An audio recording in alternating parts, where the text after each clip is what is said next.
Hello, my superstitious scouts. Welcome to Kitschy's Shop for Eclectic Curiosities, where we cast aside the mundane and plunge headfirst into the mystical realm of the supernatural. This is a place of enigmas, oddities, and the unexplained.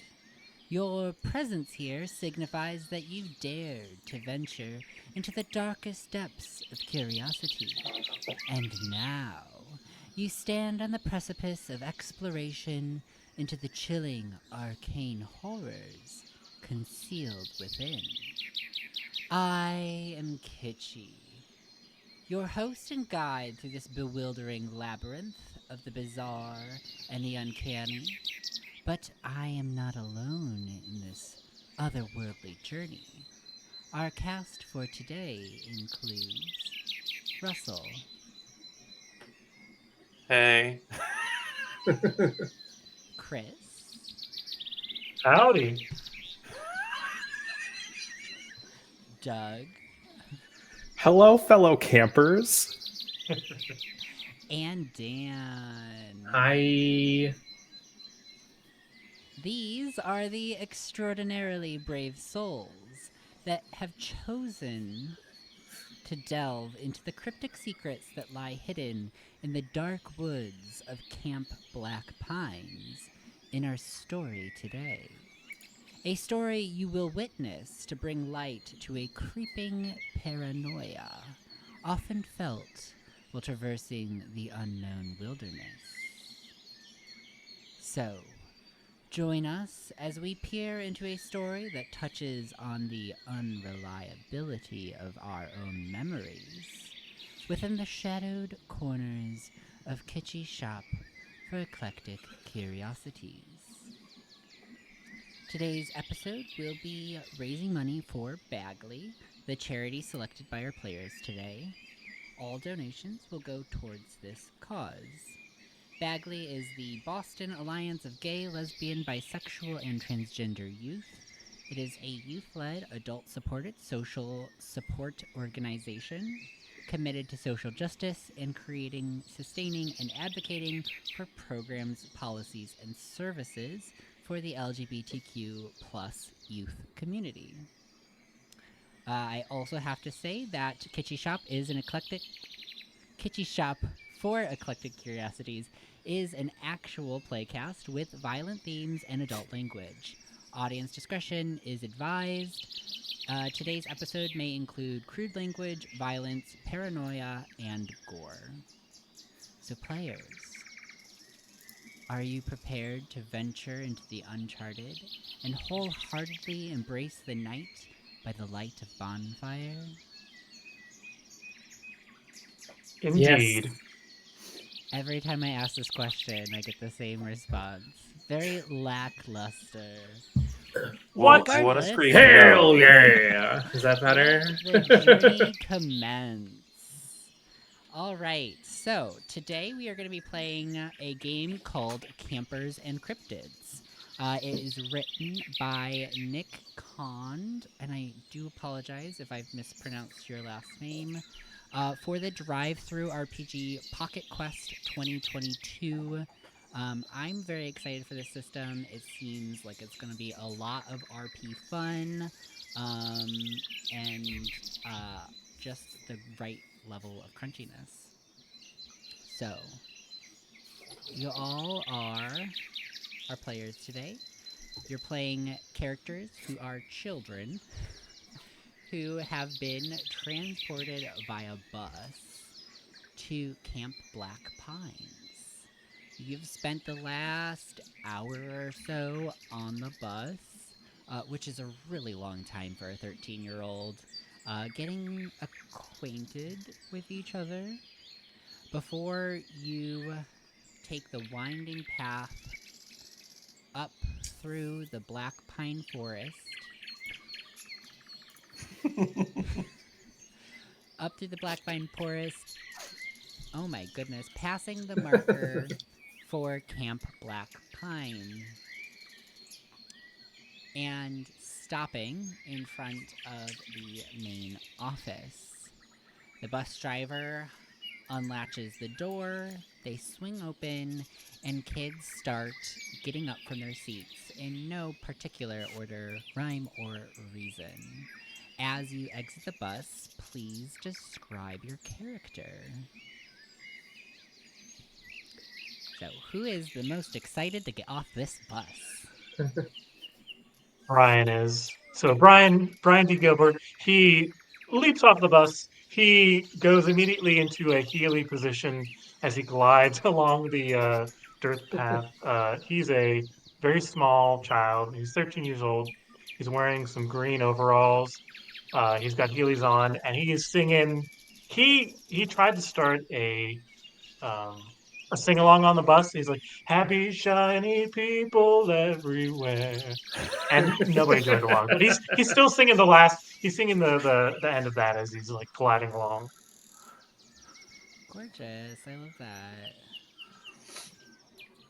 All right, so you exit the bus and you are hit with the scent of pine. It is the great outdoors. You hear birds tweeting in the boughs of the trees nearby, flying overhead. There is a light breeze in the warm summer air. And you hear the remaining children that have exited their buses ahead of yours congregating near the main office, where you do see some of the counselors getting together in a little circle, talking amongst themselves, keeping moderately close eye on the rest of the children. Who is next to exit the bus?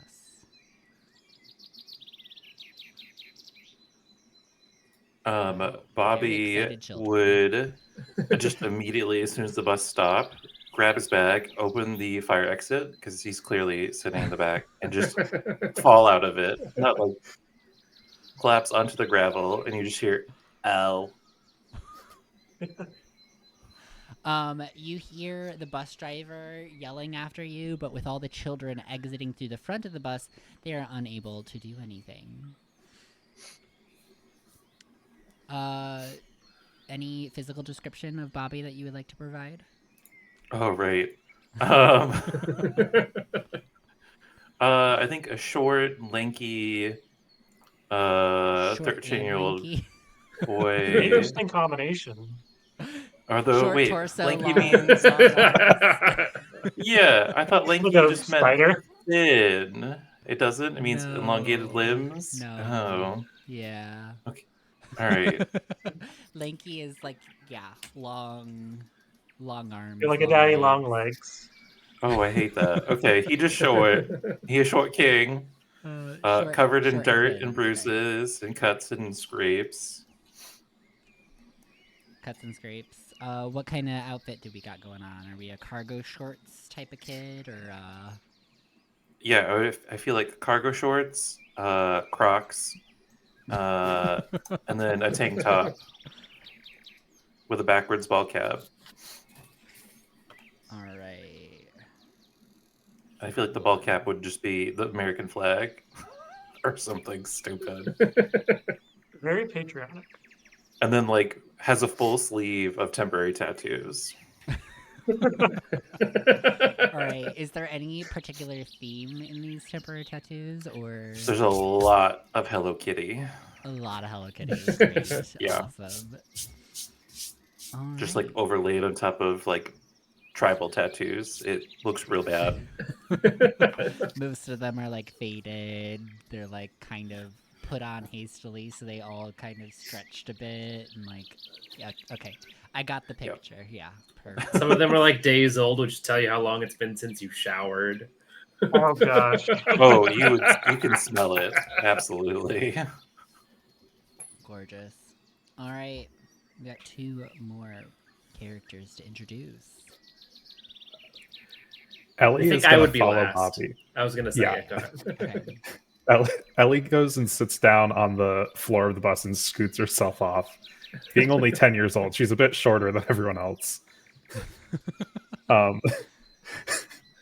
But she's wearing a loose-fitted t-shirt that has a bedazzled unicorn on it, All and right. some like jean shorts that go like just below her knees, along with her obviously Velcro sandals to give her the most traction, you know.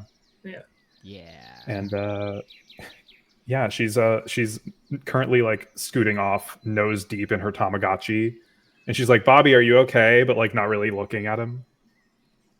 Tamagotchi. Okay, so I did not give anybody any direction on what era this exists in. I was gonna ask So that. Yeah, I love that correct. there's a Tamagotchi. So you got Heelys. We got Heelys and Tamagotchis. So audience, it's up to you to place when in time this exists.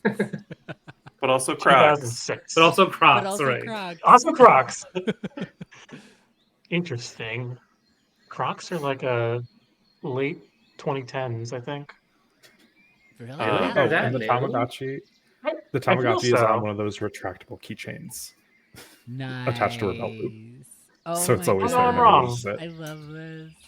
So prepared. Crocs were founded in 2002.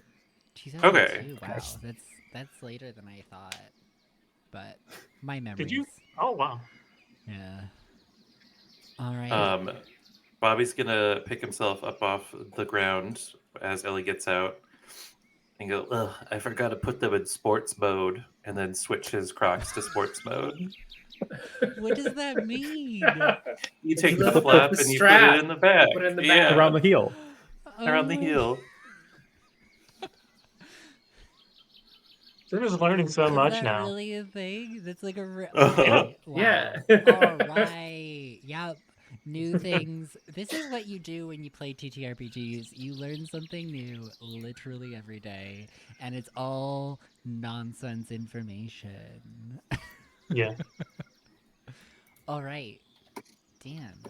Yeah. Introduce your character. So Gilbert would have been sitting at the back of the bus. However, he would not go out the back of the bus. He would wait for everybody who's going out the back. So probably like wait for Doug, what's your character's name again? Ellie.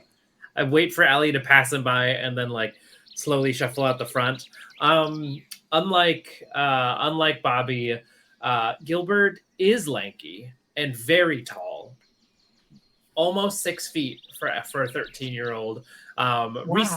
Recently went through a very abrupt growth spurt, as you know some teenagers do, and his wardrobe isn't quite updated to reflect that yet. So his jeans are capris and his t-shirts are riding on crop top. Love this for you. Okay. He he carries a backpack with him everywhere that he goes, full of books. Okay, are we talking a Jansport or A Jansport for sure. Jansport backpack? Okay, cool. What color? This is very important. Navy. Oh, very, very basic. A navy blue Very Jansport. basic. So your family is middle class. Maybe. That's what a Navy Jansport is. Okay. It's enough to afford a Jansport, but you're not getting a new one every year to like adapt to the new updated color fashions. Oh no, it was probably a hand-me-down Jansport. Okay. Yeah. Okay. Cool. So we've got very small, very short, also very short, and very tall. Very So tall. we have no middle ground in terms of a size for these children. It's gonna be an interesting group. All right, so you all are filtering off the bus. It's starting to get quite active and not necessarily loud because you're in the great outdoors. So sound can travel and it's muffled by all the trees and it's fine. Which is why we love having children outside and not in enclosed spaces with hard surfaces. So you're all congregating. Everybody's starting to chat. Some kids are starting to play. The adults are trying to like slowly corral you in because they know the like welcoming statement is about to begin, but haven't quite fully committed to that yet. What are you all doing as you start mixing with other kids here at Camp Black Pines? I think Brian is going to be going around to each person saying, "Well, what do you hope musical that they're going to put on this year? I would really enjoy Hello Dolly. I feel it's good to go back for an old classic, and I think we have enough. We have a pretty good mix of tall and men and women to be able to fill out a nice crowd to do all the dances. What do you think?"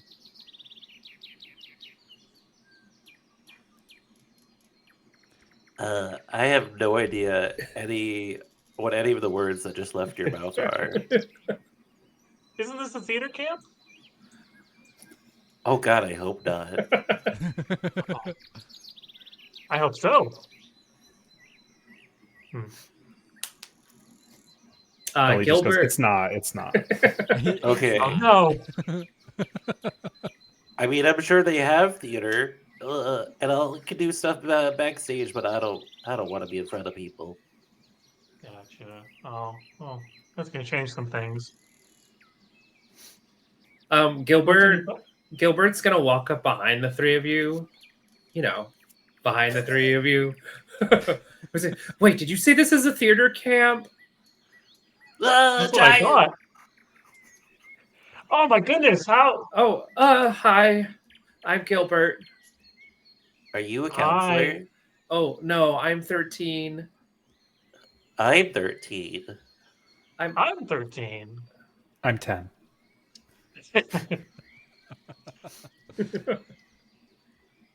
What's in the backpack, Gilbert?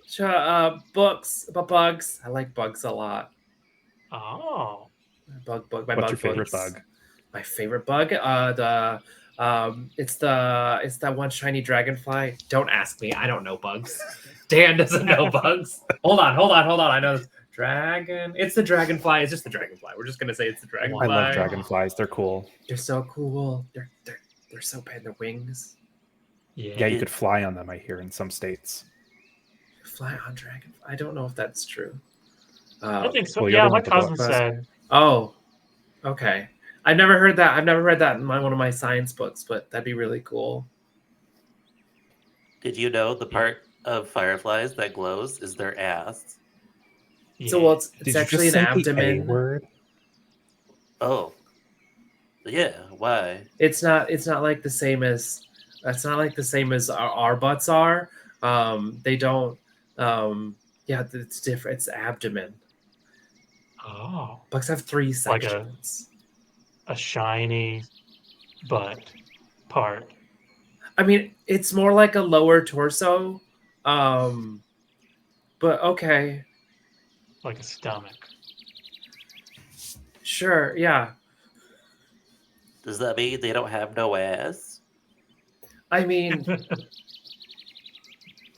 not in the same way that we do.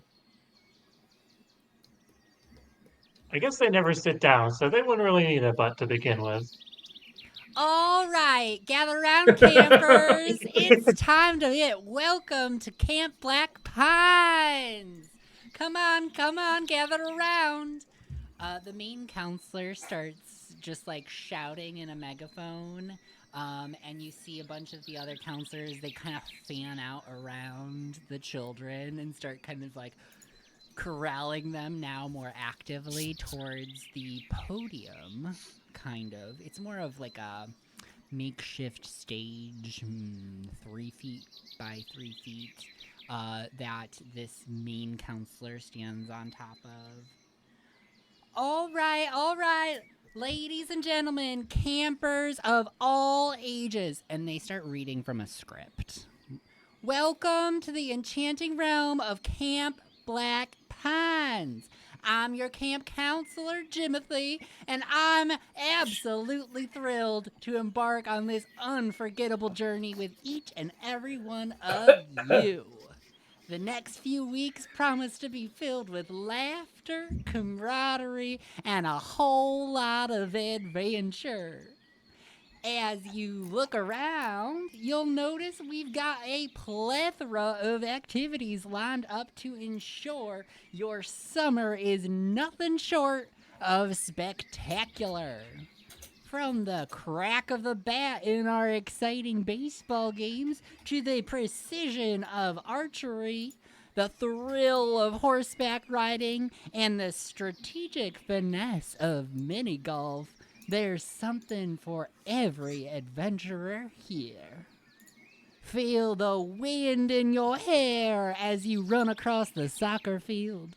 Dive into the refreshing waters of our pristine lake. Or try your hand at crafting in our cozy crafters' huts. For those who prefer the allure of the great outdoors, we've got not one, not two, but 3 incredible hiking trails, each with its own unique charm and secrets waiting to be discovered. Now, let's talk about a few essential guidelines. So listen up, put your listening ears on. To ensure everyone has a safe and enjoyable time. All right? Please, my dearest campers, stay on the marked trails during your hikes. And always travel in groups. The woods can be vast, and we want to make sure you stay safe and sound. Never venture alone, especially after the sun bids us farewell. We value your safety above all else, so be sure to always have an adult in your presence during activities and, most importantly, after dark. Camp Black Pines is a place of magic, wonder, and adventure. And by following these simple guidelines, we can make sure your experience here is truly extraordinary. So, gear up, get ready for an amazing summer, and let the adventures begin!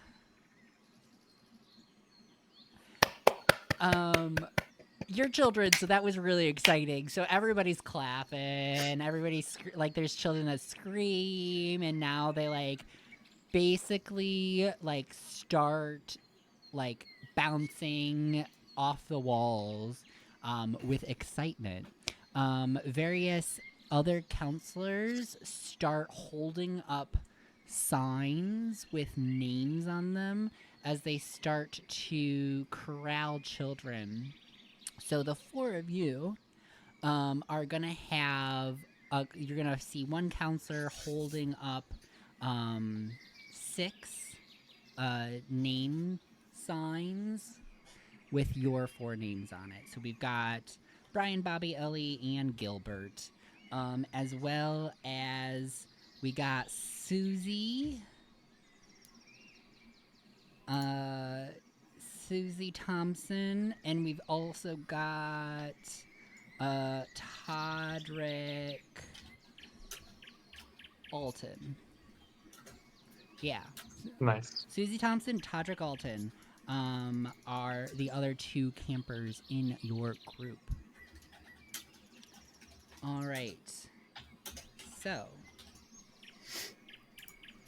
you are going to head over to this counselor. You see a woman with a long brown ponytail pulled out the back of a cap, a red baseball cap. She's got tie cargo shorts on, and a t-shirt with a flannel over it. As you are congregating around her, she starts introducing herself to each of you. Her name is Counselor Janice. And she is going to, as each one of you arrive, say hello, introduce herself, and ask you your name. Hey there, I'm Counselor Janice. I'll be your counselor in Group B, Cabins B. That is where you're going to be staying for the next couple weeks. And what is your name, little buddy? Doug. I'm a little girl. My name is Ellie. Oh, yes. I know the you shorts and the sandals are. threw you off, but No, I knew you were a little girl. I love calling everybody my buddy. We're all buddies here, right? I will Yeah. make that decision in a week or so. Great to meet you. And hopefully, you brought your sleeping bag. Yes, I'm very prepared for camp. I've been to many camps over the last decade of my life. Wow. And is this your first time at Camp Black Pine? Yeah, it looked pretty cool on the brochure, so I'm pretty excited, you might say. Wow, that's great. Well, glad to have you on board here. What about you, you tall child? Oh, you must be talking to me. I'm Gilbert Frank. Um, uh, uh, uh, Yeah, and do you have your sleeping bag? oh, all yeah, packed? it's it's all packed. It's in my bag with my books. Perfect. I'm just gonna cross you off my list right here. Very nice to meet you. We're Yeah. gonna get real buddy here. Oh, okay. Yeah. All right. What about you? With the ooh, those are cute Crocs.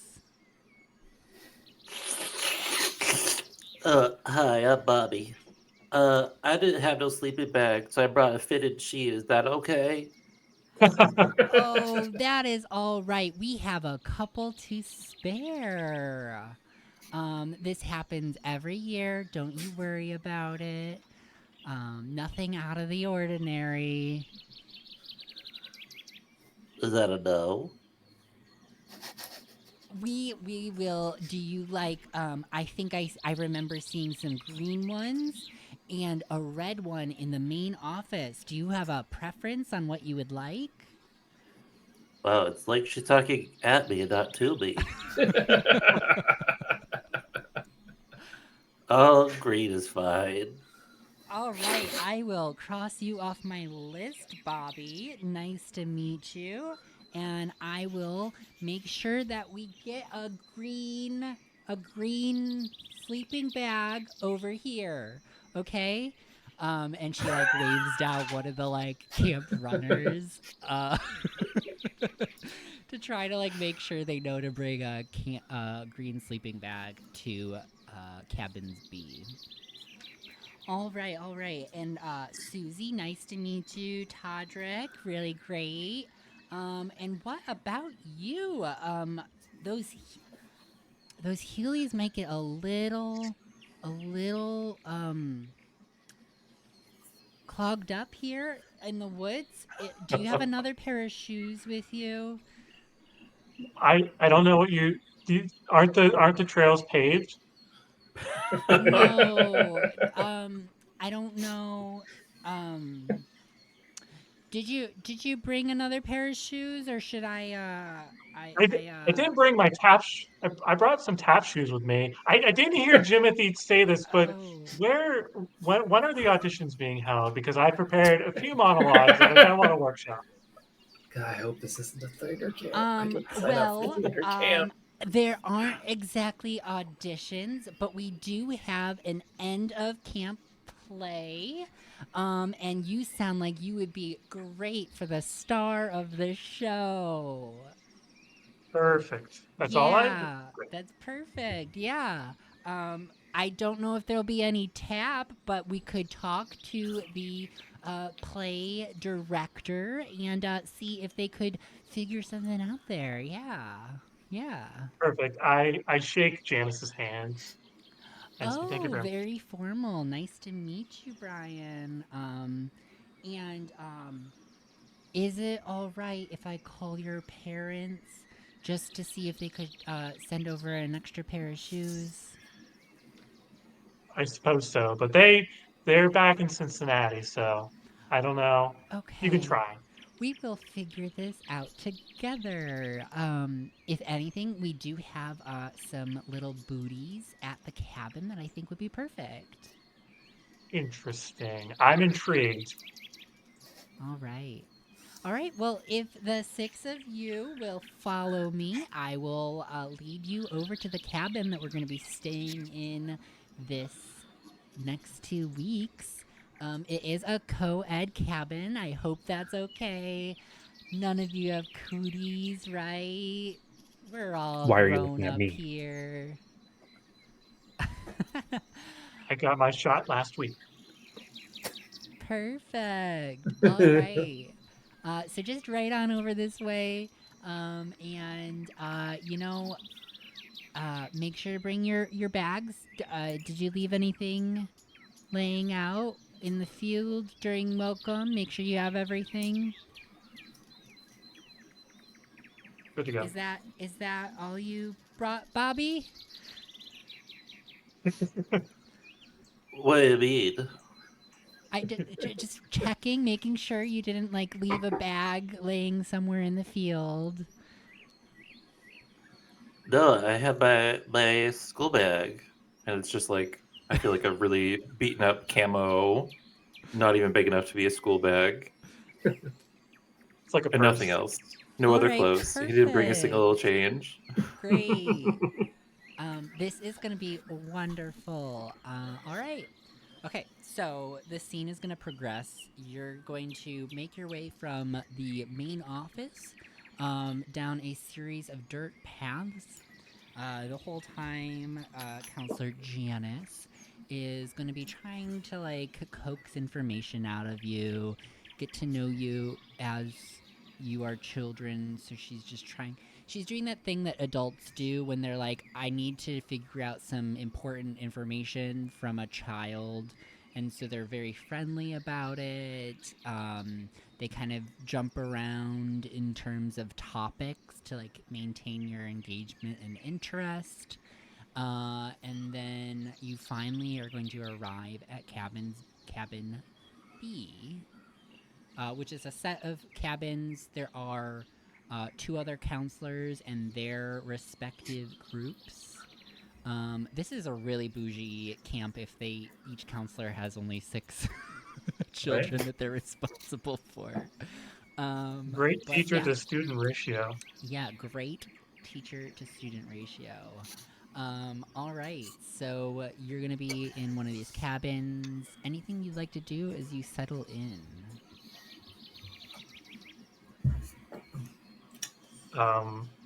I think Brian is going to unroll some of the posters that he's brought in his backpack, and he's going to pin them up on the wall. You see one that's like he's picked one that's Brigadoon. There's one that's Beetlejuice. A lot of bee themed uh, shows.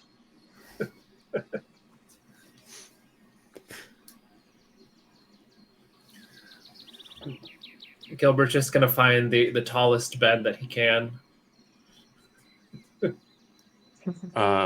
Bobby will get the bunk under Gilbert because Bobby knows to shelter near the large ones for protection. Gotcha. Ellie is going to be asking if anyone has spare batteries in case her Tamagotchi gets low. What does not want batteries it is it? dying. What It's the batteries little can you disc take? ones. The little Oh, disky ones. Do you have any of those? Does anyone have any? No. sorry. I only brought books. No batteries. Bobby will start rummaging around in his backpack, and you hear lots of metal clinking against metal. And he pulls out 3 of those little watch batteries. Here you go. Oh my gosh, thank you, Bobby. She snatches them quick and shoves them in her pocket for later. Those are not charged, by the way. She just pulls her pocket inside out and lets them fall to the floor. Oh, And Bobby will scoop back up and put them in his bag. Interesting. Janice. Janice, Yeah, kids? what's the game plan for today? Well, the game plan for today is we're going to get acquainted with our cabin, and we're going to do a couple icebreakers, and then it'll be time for lunch. And this afternoon, I think we have a couple challenges. We're going to be competing with another team to do some various sports challenges. I hope you're all excited about that. I love a Sounds competition. fun. But I didn't realize I'd be playing sports. I don't know if I have the right shoes for sports. You see that he's wearing what are potentially his dad's shoes. Oh.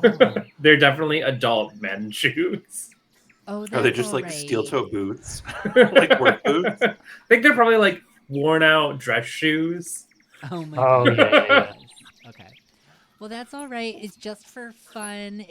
There's no pressure to compete, and if you really, really, really, really don't wanna, you can watch on the sidelines. And I think I have some coloring books stashed away here somewhere. If you'd rather do that instead.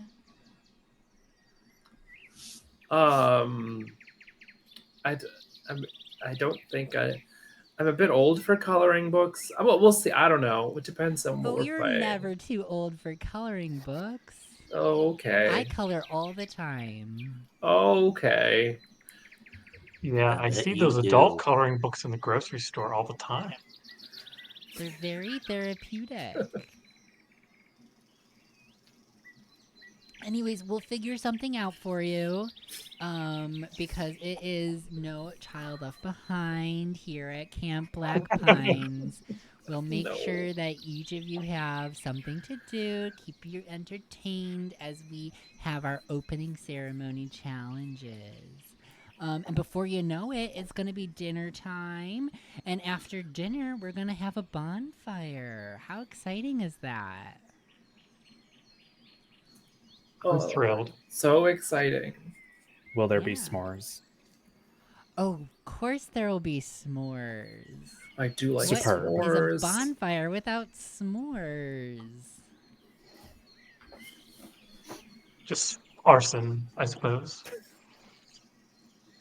Bobby just pulls out a cigarette lighter. Can I help start the bonfire? Oh, no.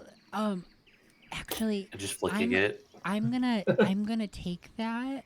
What? And I'm just gonna No. put it somewhere for safekeeping. Just because we want to make sure there's a lot of flammable things in these. They're very old cabins, and we are in the woods, so we want to make sure that we don't start a forest fire. So, is it? Can I take this? He puts it in his mouth. Oh, okay. Well, for now, I'll let you keep it. But I think I am eventually going to need to put that in our safekeepings box. And, so when you are comfortable with letting me put that in the safekeepings box, then we can go do that, okay? He pulls it out covered in spit and hands it to her. Oh, thank you. And she like closes her hand over it and is just like very gingerly just like goes over to like she has her own. She's not in a bunk. She's just in a bed. There's nobody above her. Oof. I know, right? And she has like a little lock box that she has stuffed underneath the bed that she's going to pull a key out from her keychain on her hip, unlock it, put it in, close it back up, stick it back under the bed, and she goes, "Okay, well, I am going to go wait outside for you all to get situated, and when you are ready for oh goodness, what did I say we were doing? We're going to compete against a team in an event. Ah, yes. Oh, yes, yes. I thought there was icebreakers first. Icebreakers Oh, that's first. true. Yes, you are correct. Definitely should be writing down stuff that comes out of my mouth. So we're gonna do some icebreakers, and I will just be waiting outside for you to all get settled in. Feel free to like get to know each other before you come on outside. You're gonna be living together for 2 weeks. How exciting, right? All right. Yeah. All right, and then she is going to exit the cabin, and you can just see her through the front window. She's just like hanging out in front of the cabin, and you see that she's talking to like the 2 other counselors at this point from the cabins next door. So they each kind of do this thing where they go outside to like wait for the kids, let everyone settle in. They have a little bit of a system.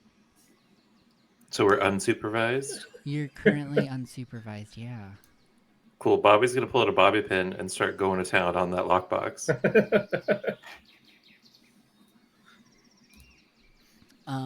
Bobby, what? I don't think you're supposed to do that. This Well, is that's seems against the a fine. rules. challenge, an action. She won't challenge. notice. Yeah. Okay. And I believe that it is going to be a coordination. Ooh. All right. So I have a +6. Yep. So I need to roll a 6 or lower. You will need to roll. So you roll 2d10. If Yep. one of them is a 6 or lower, it is considered a weak hit. Okay, I got a and weak if hit. both are lower, it is a strong hit. And so with a overcome a challenge is the player move. And a weak hit, you are going to be successful but gain 1 stress. Not me, because I'm cool under pressure. Ooh. Alright. AKA, I commit crimes a lot. All right, so you are going to unlock that lockbox. In it, you find a lighter, a broken cell phone, and a pocket knife. Oh. Ooh. Ooh, I'm gonna take the lighter and the pocket knife. All right.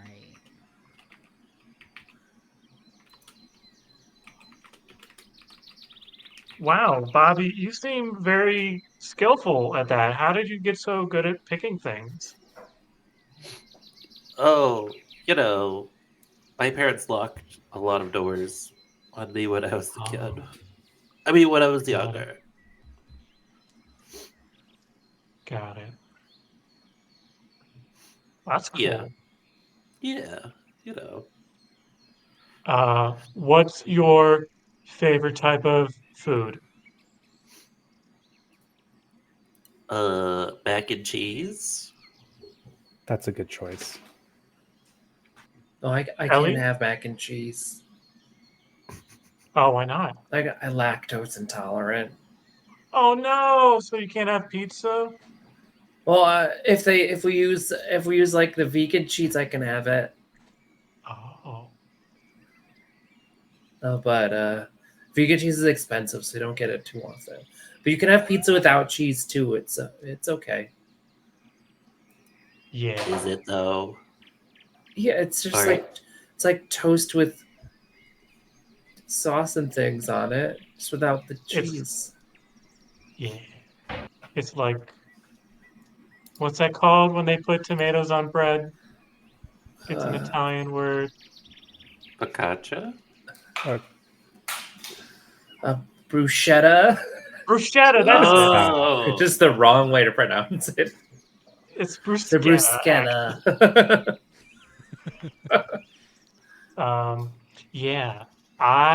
My favorite food is actually a caprese sandwich, which is kind of like a bruschetta, but there's basil and it's a closed face sandwich. It's got cheese on it, though. Yeah. But you can have it without cheese. That's true. It's just a tomato sandwich then. Yeah, it's just like a different version of pizza. Oh yeah. I really like a Chinese food. We go get Chinese food every Friday, and I always get orange chicken. I really like orange chicken. That's cool. Do you get an egg roll with it? Oh yeah, I love egg rolls. They're so good. Yeah. And you use chopsticks? Oh yeah, I've used chopsticks for a long time. Wow. Yeah. Skillful guy. Yeah, we eat every Friday. I'm just using them chopsticks. My parents won't let me use chopsticks, not since the accident. Host. What happened? It was a long story, but it involved like the neighbor kid and like a slingshot. So And do chopsticks. with that information what you do with that information what you will. You made like a crossbow. Yeah. It was fun. I mean, he survived. It wasn't like it killed him. you just see a big grin on Bobby's face. Let's be friends. Yeah, I mean, I thought we already were friends. We've been talking since the bus ride when Oh, you yeah. pushed me out of my seat by accident. Well, if I can find chopsticks and a rubber band, can we recreate that experiment? Yeah, sure. It's not that hard. Okay. We could also just use twigs.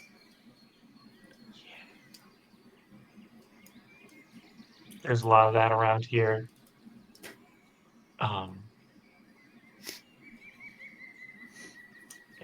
Anyway, do you guys play sports? Oh no. Yeah. Do you count esports? Yeah. Oh my god. Because I'm in a Only pretty if you'll- competitive Tamagotchi battle. Tamagotchi fighting. I didn't know that they could fight. How do they fight? Well, no, it's not a fight, but I have a world record for the longest living Tamagotchi. Wow. Yeah, it's been alive for. I haven't seen a working Tamagotchi in years. Yeah, I thought they all went bust in the Y2K thing. Because their internal computers reset. Yeah, it was the Y2K crash. Your Tamagotchi made it through the Y2K crash. Incredible. No, they rebooted them. You can buy new ones now. Oh, okay. Well, For the yeah, new it's been generation. alive for like 4 months. That's like the world record. So Wow. That's very cool. I don't do esports, but I do interpretive dance. that's cool. Can And you show us? Brian pulls out a ribbon that was in his pocket. It's a ribbon on a like a collapsible stick. So he does like the Squidward dancing wiggly arms. Whoa. That was really cool. Oh. Thank you. I want to give inspiration for half the stuff that's happening in this conversation, but then it's not a thing in the system. Oh wait, no, it is. It is. Yeah, if we do Inspiration something is cool. a thing, but I forget how to get Oh. it. I think it's I think you have to roll to get it, right? Inspiration. Oh, no, that's Start with zero, advantage, you gain them roll. during play. Inspiration. I think Ellie and Brian are gonna get inspiration from this conversation. Cool. Also, that is when you hear a knock on the door, and then it slowly creaks open, and you hear Counselor Janice's voice, and she goes, "Knock, knock. Doing all right in here?" I'm doing okay. Yeah. We're How very well, about thank you. those icebreakers? Are you ready? You all settled Oh. in? Should I bring my bag with me? Oh no, you can leave that here. Oh, okay. It's okay. We'll make sure that it is safe. Okay. Gilbert will like just set his bag because he's tall enough to just like reach up and put his bag on the bunk. But he's gonna pull out a small book and put it into his pocket and come outside. All right. So as Yeah. you all exit the cabin, you see the other two cabin groups have already congregated outside, and they're having little side conversations. The two counselors are talking to each other, and then Janice is gonna like wave at the group and be like, "All right, we're ready." So these are the other two cabins in Block B. So we're going to be getting really familiar with each other over the next 2 weeks. Isn't that exciting? This is Counselor Todd and Counselor Ellie. So No relation. shares name with you. How cool is that? So we're going to make sure to call her Counselor Ellie just to avoid confusion. Unless you have like a nickname that you want to go by. Yeah, Counselor Ellie, do you have a nickname you want to go by?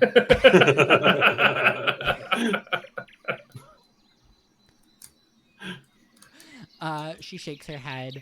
All right, well, so we'll just go with Counselor Ellie and Camper Ellie. How cool is that?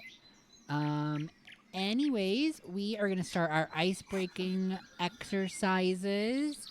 So I hope you are all ready to make friends. Please. All right. So the first exercise is going to be we all go around the group and we are going to bring something to the picnic. Have you ever who's ever played this game before? All right, very good, Brian. Nice, nice. So, how this game works is that everybody is going to bring something to the picnic that starts with the same letter of the alphabet as their name. So, my name is Counselor Janice, and I'm going to bring jam to the picnic. Now, the next person that goes, everybody get in a circle. That's important. And the next person that goes is going to be bringing something else to the camp or the picnic that starts with the first letter of their name.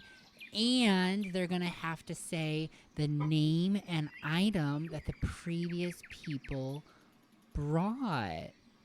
So this is great for learning each other's names and getting to know each other. Yes, Gilbert. I didn't know that we had to bring food for a picnic. I didn't bring anything. No, this is all very figurative. We're just playing make-believe, so I don't have any jam either. I wanted jam. So Gilbert, can you think of something that starts with the letter G that you would bring on a picnic? Imaginatively? My name's Gilbert, and I would bring gerbils. Gerbils, very nice. That's going to be For a very petting. fun picnic. All right, so let's go around in the circle, and for mechanical purposes of this game, as in the game that the 5 of us are currently playing. Okay. I believe this is going to be an action challenge, and I think it is either cunning or brains, but let me double check the distinction between those. So cunning is a character's ability to use deceit, evasion, or sneakiness to achieve their goals. Brains is a character's ability to understand and solve academic problems. So this is going to be a brains challenge. Oh, I have So brains. if everybody wants to roll me a brains action, overcome a challenge move, and let me know if you get a... Yeah, I'll just go around the group. Okay, so Janice is bringing jam. Gilbert is bringing Gerbils. gerbils. Yep. What did you roll? I rolled 1 under, which is what is that called? A weak hit. A weak hit. I rolled A weak hit. So you are going to be successful at remembering what Janice was bringing to the picnic, but you are going to be stressed about it.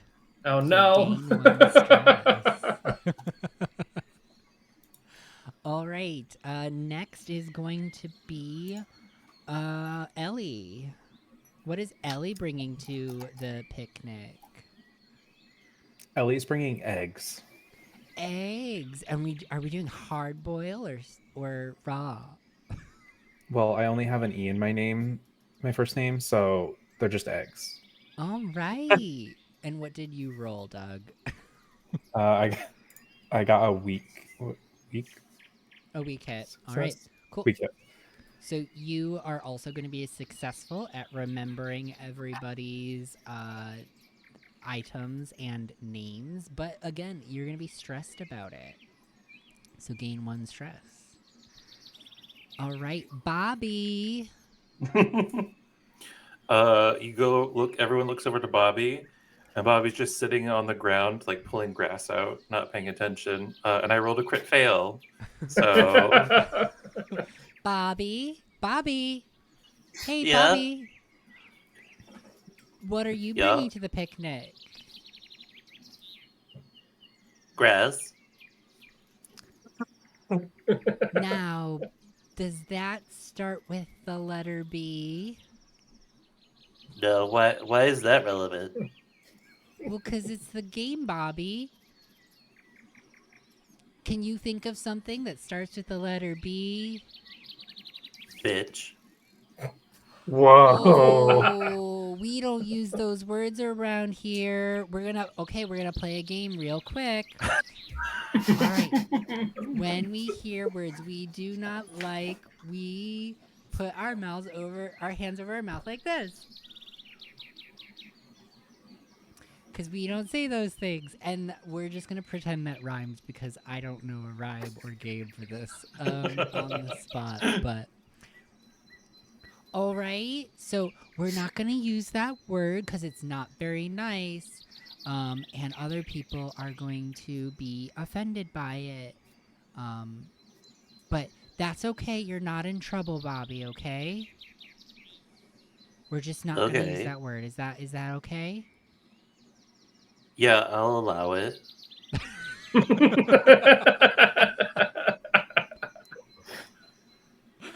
Oh.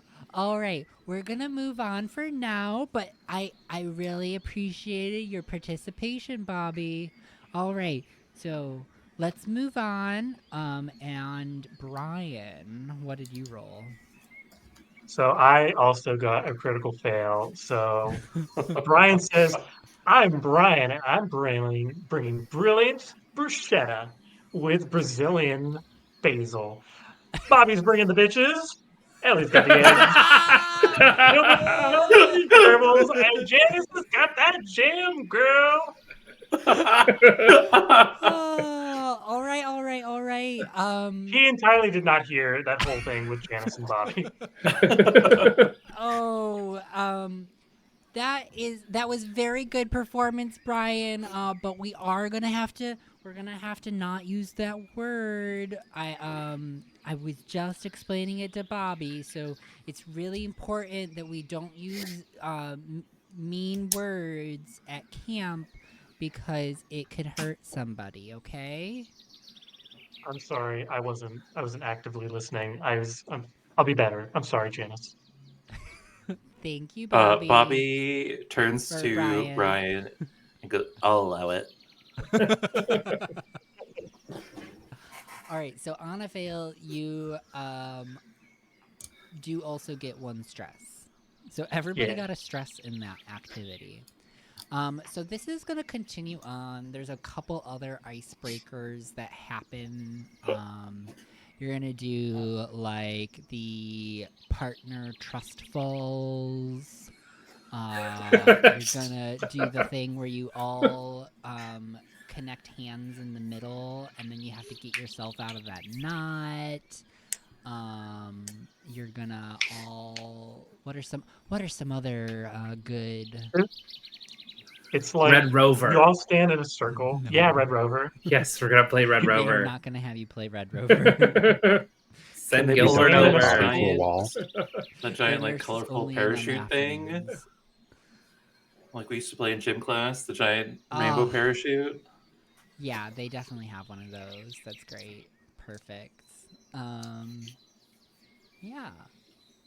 So that is going to continue on. You learn the rest of the names of all of the children. There's so many children. There are literally 12 other children. I'm not going to name all of them because that's a lot of children to role play.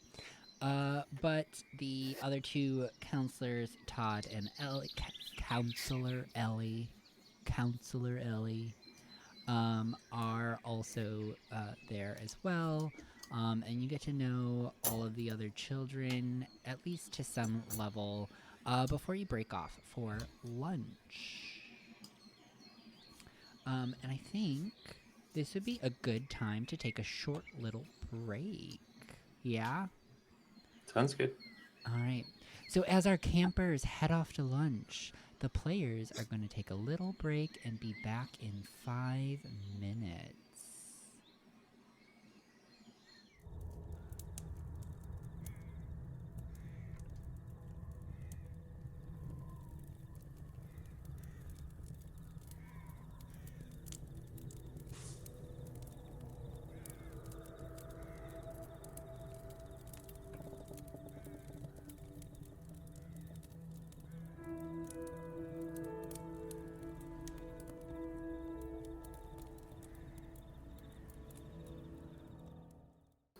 All right, we are back from break, and our characters are heading to lunch.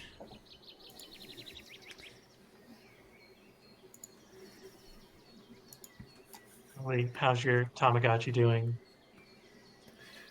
It's good. It pooped a little bit, so I have to clean that up. It's always annoying when it does that. Yeah. So, lunch is being served. It is going to be beans and hot dogs. How exciting for everybody. Just the What quintessential was the first word? Beans. Oh, Beans, baked beans and hot dogs. Quintessential summer camp. is it? Yes, it Yeah. is. They got a vat They're of baked easy. beans that they're going. There's no dairy in these beans, right? No. Okay. Thank you. And then Can they I have got a vegetable? vat of boiled hot dogs, and it just the whole like dining hall reeks of boiled hot dogs. It's a great smell as a kid. I don't know what you're talking about. Yeah, as a kid, loved it. Absolutely, fucking loved it.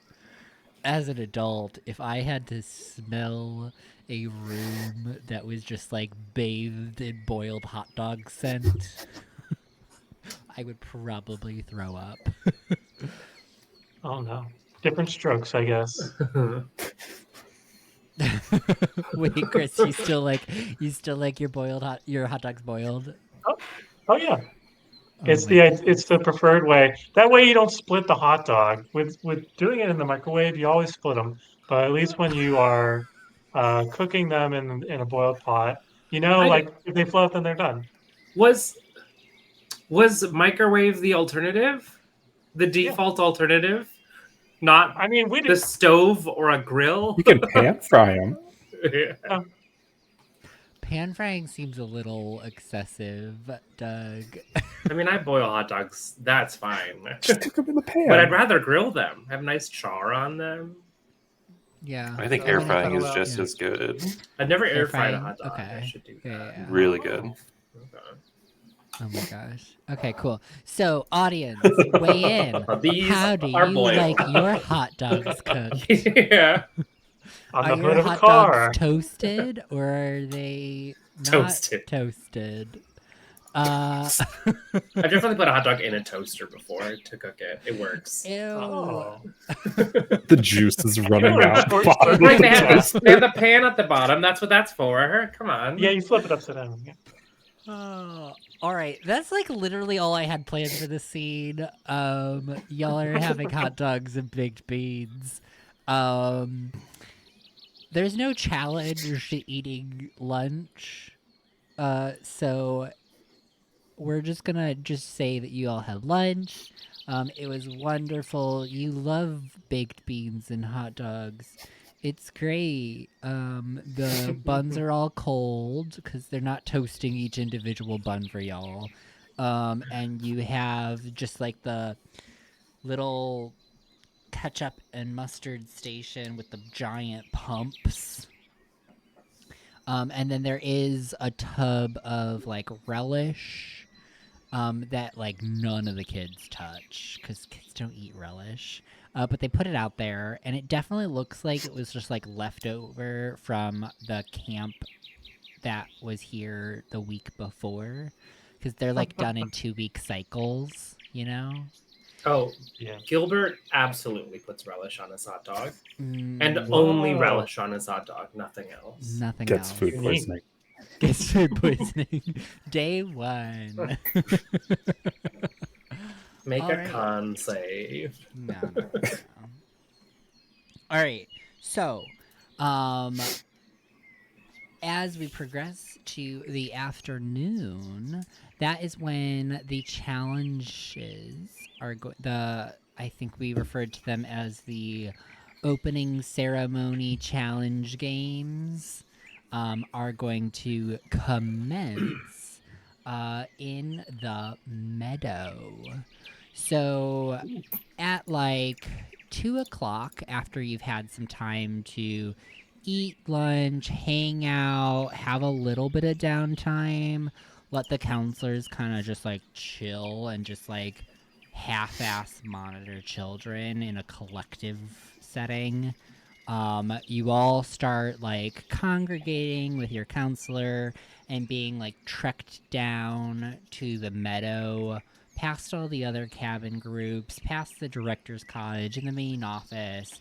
You see there's basketball, tennis, softball, riflery, archery, mini golf, volleyball, baseball, soccer.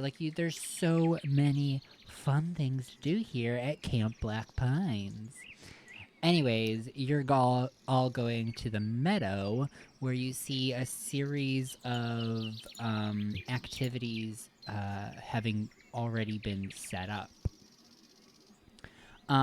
So I would like us all to do a grit, overcome a challenge with a grit test. For the first challenge, which is going to be a rope pull. What is that called? Oh my goodness, my brain. Tug of war. Tug of Tug of war. war. Thank you. The A rope rope pull. pull. A rope pull, you know? The thing that you Oh. call it. If you, as your character, would like to opt out of playing the games, you are free to do so, and you will not have to do the overcome a challenge move. I'll do a rope pull. I'm big. That's helpful. And I got a strong hit. Strong hit. Cool. And I think I get an inspiration point for getting a strong hit. Is that right? Oh, that's how inspiration's given out. Thank you. It's okay. You still get your inspirations from that wonderful role play earlier, Ellie and Brian. Gorgeous. Okay, so now you also have an inspiration. And what does everybody else got? Weak hit. Weak hit. Okay. Also, Weak a hit weak is hit. success but stress. So you've gained a Not for stress. me. Ellie Is got a that on strong hit. everything? You just like don't Yep. get stresses from Passive. Correct. Wow. This feels pretty broken right now. It does, but who knows? The rest of our characters might have an ace up the sleeves for different types of activities. I investigate good. Yeah, what was Ellie? Oh, strong hit. Strong hit. Damn. So we've got 2 strong hits, a weak hit, I and I have a weak hit, but I also am cool under pressure, so I do not gain 1 stress. gorgeous. All right. We demolished that other team. So so you are going to win the first challenge. And progress on. And the way that this is done is that each game is like one in a series of games, and you're going up against a different cabin each time. Mm. So I think there's like what A B C D E. So that's 1, 2, 3, 4, 5. There's like 15 teams. Because it's like 15 total cabins. So that brings us down to like, I think it mathematically brings us down to 8 teams for the second challenge.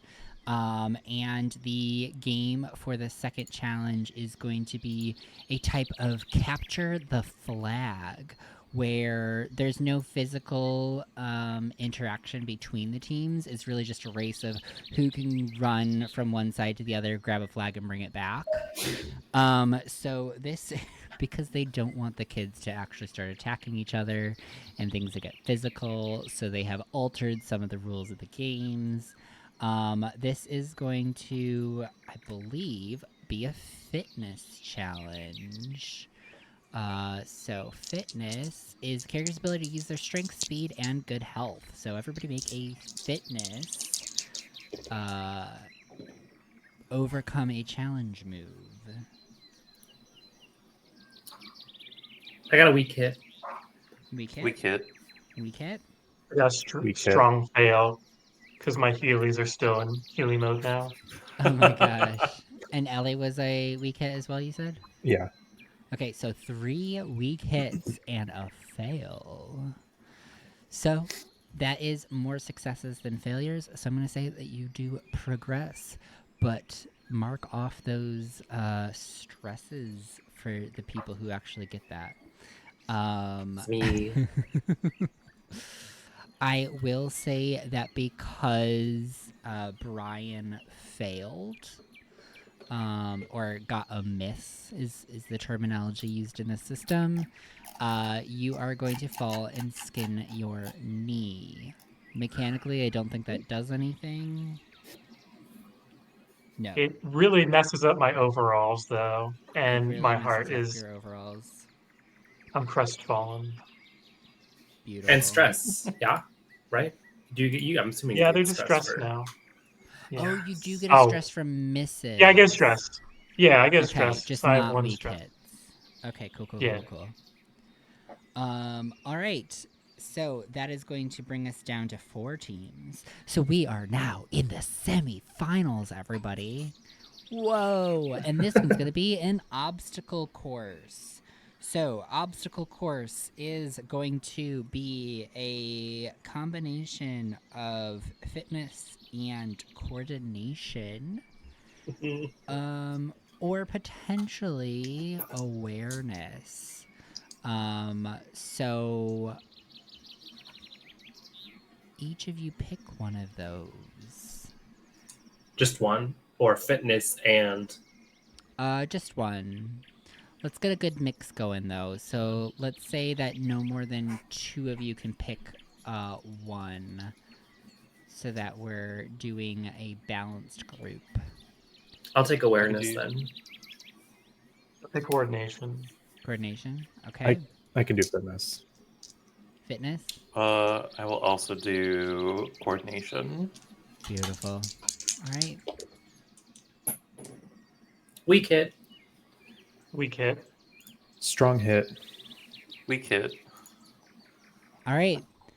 So you are going to progress, but mark those stresses out because that was some stiff competition. Those kids really almost caught up to you, but they didn't. Oh wait. Oh, we can. This is when we can prepare things for an advantage, right? Like If before we do you things? believe that there is going to be something that you need to do that's important, Mm, and Okay. you can try to Interesting. describe why it's like an advantage. Like if you like So, if you like, think you're going to have to like impress somebody in order to get something done later on, that's how the advantage would play out. but not like Bobby cutting the rope on the climby wall with that pocket knife. That's not advantage. It would, yeah. So if you do a move like that, it would give you advantage on the next challenge in terms of both campers and cryptids, but also the next challenge in terms of the games here as well. Okay, so emphasis on pre-planning and not reactive. Correct. That's my understanding. Yeah. Yep. So if you did want to do that, you would just make a move to accomplish that goal. That's okay. I'll save it for later. Although I don't think you necessarily have to make a move in order to gain advantage. I think you just describe how you do it. So when you attempt to use your action stats to prepare yourself, assess a situation, or do anything to provide yourself a benefit, you are attempting to gain an advantage. Okay, so you do. Looks like you use a skill. roll. You use a skill to do it. If you are uncertain, because it's just a move. You declare it as a move. And then there are outcomes based on strong, weak, or miss. So. Oh, I see. Yep. All right. Okay. So you and Susie and Todrick, because they're still in your group, you 6 have made it to the final round. You feel the adrenaline rushing through you. You have a little head high, a little sugar high. All of that processed carbs is like running through your system. All the sugar from the the baked beans, because they're really sugary. There's yeah. so much sugar in baked beans. You are like, this is the thrill of your life. It's the best day of your fucking life. Wow. And you're in For some of the us. final challenge.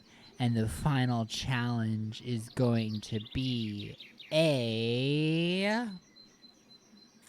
What should it be, y'all? Oh. Give me a thing. What is a Relay fun- race. Back race. Yeah, relay race would be good. Another race. A relay There's a lot of sack running. race. Sack race could be good. Could we- Three-legged Hide and seek. hide and seek. Hide and seek. No, they don't Team-based want you hide hiding. and seek. Or it's like a capture the flag. Peanut, right? Isn't that Oh, what... capture the flag. We already did capture the Where do you- flag. We did. What about LOL. tag? Yeah. How do you judge tag? I don't know.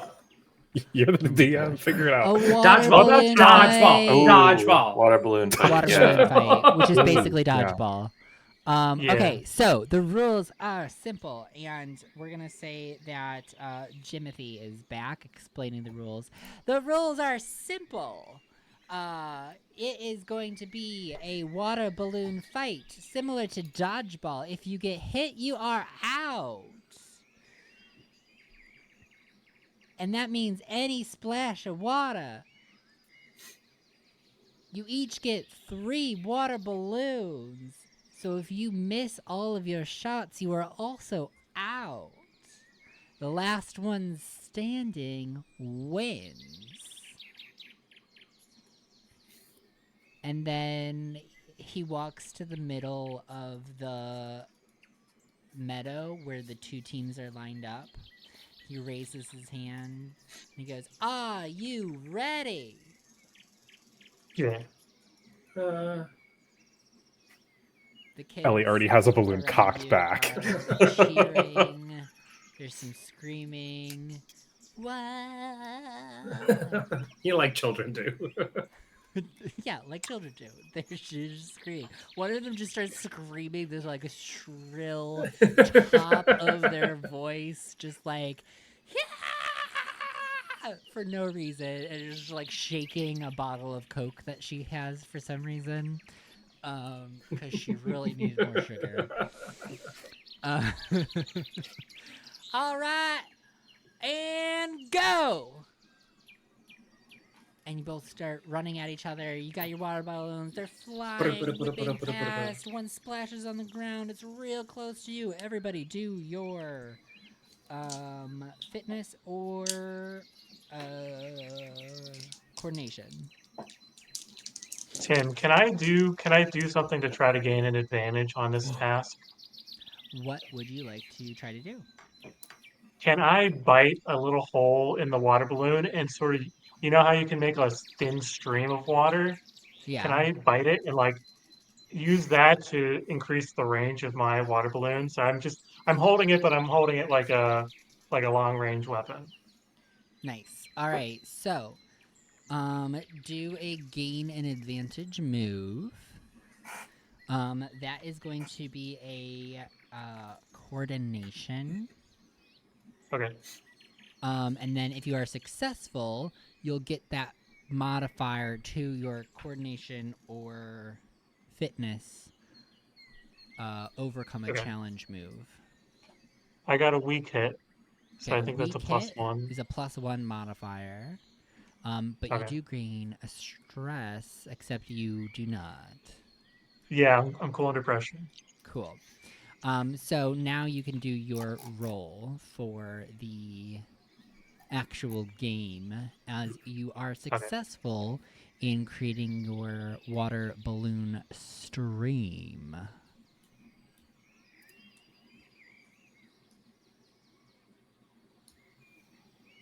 I got a strong hit Strong hit. with all coordination. Does that mean I get more inspiration, or can I only have 1 inspiration at a time? You can have more than one because You there's can some have things that more use than 2 one, yeah. inspirations. Oh, okay, cool. Brilliant. And then you I also spend get a them. strong hit. Strong hit, strong hit. All right, that's 2 strong hits. Weak hit. A weak hit, okay. So I got a critical roll. No. Oh, is it above or below the target? Below. All right, so Ooh. critical rolls in this game. If you ever roll doubles because you roll 2d10, that is called a critical. If it is above the target, then you have a critical failure, critical miss, which is big bad. But if you roll the doubles below your target, you get a critical hit. And a critical hit does a special thing that I am going to totally read right now. Okay, critical hit. It is considered a critical hit and something good narratively occurs in the fiction. That is all it specifies for the game facilitator. So we will roleplay how that turns out in a moment. But you are all going to be victorious like absurdly victorious in this final challenge as like one of the kids slips, the water stream just sprays like across the field and hits like 3 of them in the face, like immediately out. One of the like children get hit by like 3 water balloons at the same time. Like they are just demolished. I think Gilbert spends his entire time dodging because he's so big. He's just gonna be like, "Sorry, I can't throw shit. Just not get hit." Beautiful. And so I think a couple things are gonna happen. One, you win. They do present you with a trophy of sorts to be displayed at your cabin for the next 2 weeks, and then return to the camp counselors. But they also are going to give you a special advantage throughout the week that you, for the first week of camp, are going to be the first table that gets served at lunch and dinner Ooh. and breakfast, all meals. So as everybody arrives at the dining hall for each meal, the tables are like called up in a specific order, and you'll be the first table called for the first week of camp. How Nice. exciting! So exciting. We're the kings. All right, cool. And that's the challenges. So that kind of leads in through the rest of the day as like you all are coming down from this high. You're like trekked back to your cabin to put the trophy up on the mantle. It's not really a mantle, it's just a shelf. But they treat it like it's a mantle. And they have like moved a little space for it to sit there for the remainder of camp.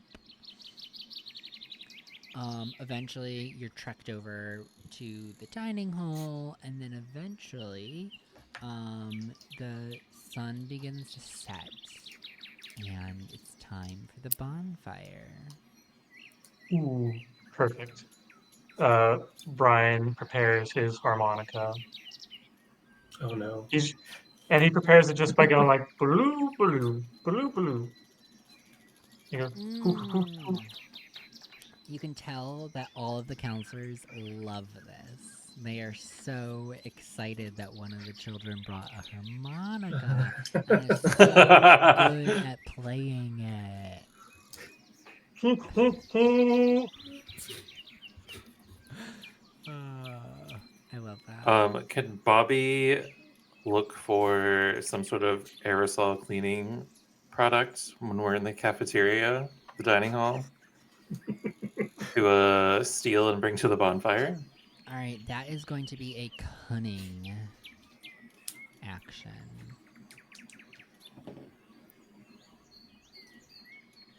That is going to be a weak hit. All right. You find some bug spray, aerosol bug Perfect. sprays, which the counselors do make a habit generally of keeping on themselves and spraying the children down, not letting them apply it themselves. And they always like make sure that they like have the kids cover their eyes, but then the counselor also like covers their eyes because kids suck at doing these things. Spray them down, turn around, spray down their back. Okay, hold out your arms, spray. And they've been pretty good about keeping it on themselves, but you do end up nicking a bottle. Cool.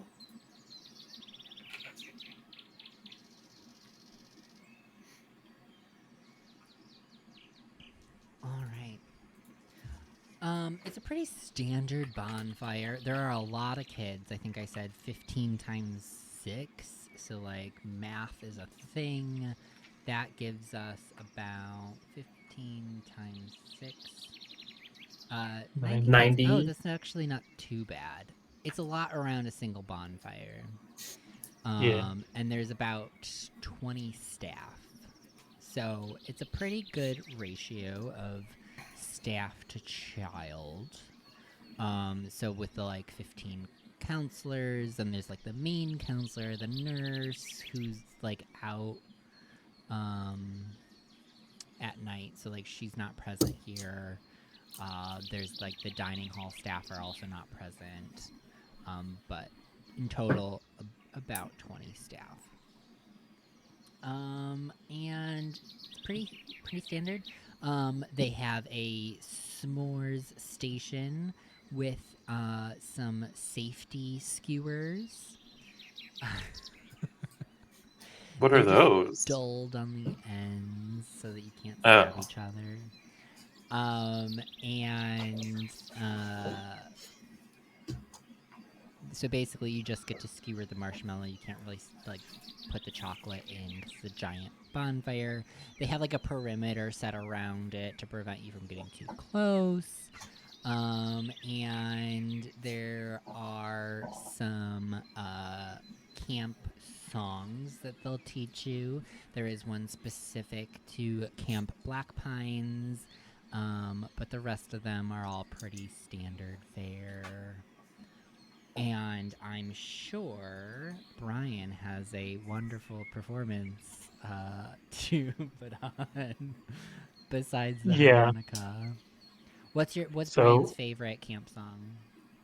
Oh, Brian, he breaks out all the great Gilbert and Sullivan songs. So he's practicing his operetta. He's practicing his patter song. So he's like, "My name is John Wellington Wells. I'm a dealer in magic and spells, in blessings and curses and epithets of prophecies, witches and bills." And he's sort of dancing around the fire. So he does a patter song and he waits for applause and he bows. Okay, so He's they had all expecting been people to singing. sing in as well. Exactly. So they had all been singing like your standard fare, like bonfire Yeah. camp songs, and everybody's singing along. And then they're like, "Anybody want to lead in a song?" And like, of course, you like your hand shoots up, and you're like, "Oh my gosh, me, me, me, me, me!" So you're like, "Okay, Brian, what song are you gonna sing?" And you say it, and the the counselors all kind of look at each other, and they're like, "What? What is this?" But they let you do it anyways, and you perform, and like nobody sings along because nobody knows what the heck this song is. But they do all clap at the end. It's a little apprehensive. The counselors are like clapping because they know you need it. But the Thank kids you. themselves are Thank kind of more like, "What?" WTF. Yeah. Yeah. Gilbert isn't really singing or participating. He's just writing down in his little notebook all of the bugs that are attracted to the light of the campfire. He's got his bug log. Gorgeous. All right. So at some point, Janice, because like the counselors kind of keep their groups together because they are responsible for a specific set of children. Like that's very important that they like kind of keep track of their own 6 children. So at some point, Janice kind of like corrals the 6 of you together. So kids, how was your first day? Delightful. Did you have Counselor fun? Janice. Wow, I'm really impressed that you won. My team has never won the opening ceremony challenges before. That's so exciting. Well, that's because you never had us before, Janice. You are so right. All right, so I have one last activity before we're going to wrap up for today. And that is everybody gets to share their favorite thing that happened today. So I'm going to go around and everybody share their favorite thing. Why don't we start with you, Gilbert? What was your favorite thing today? I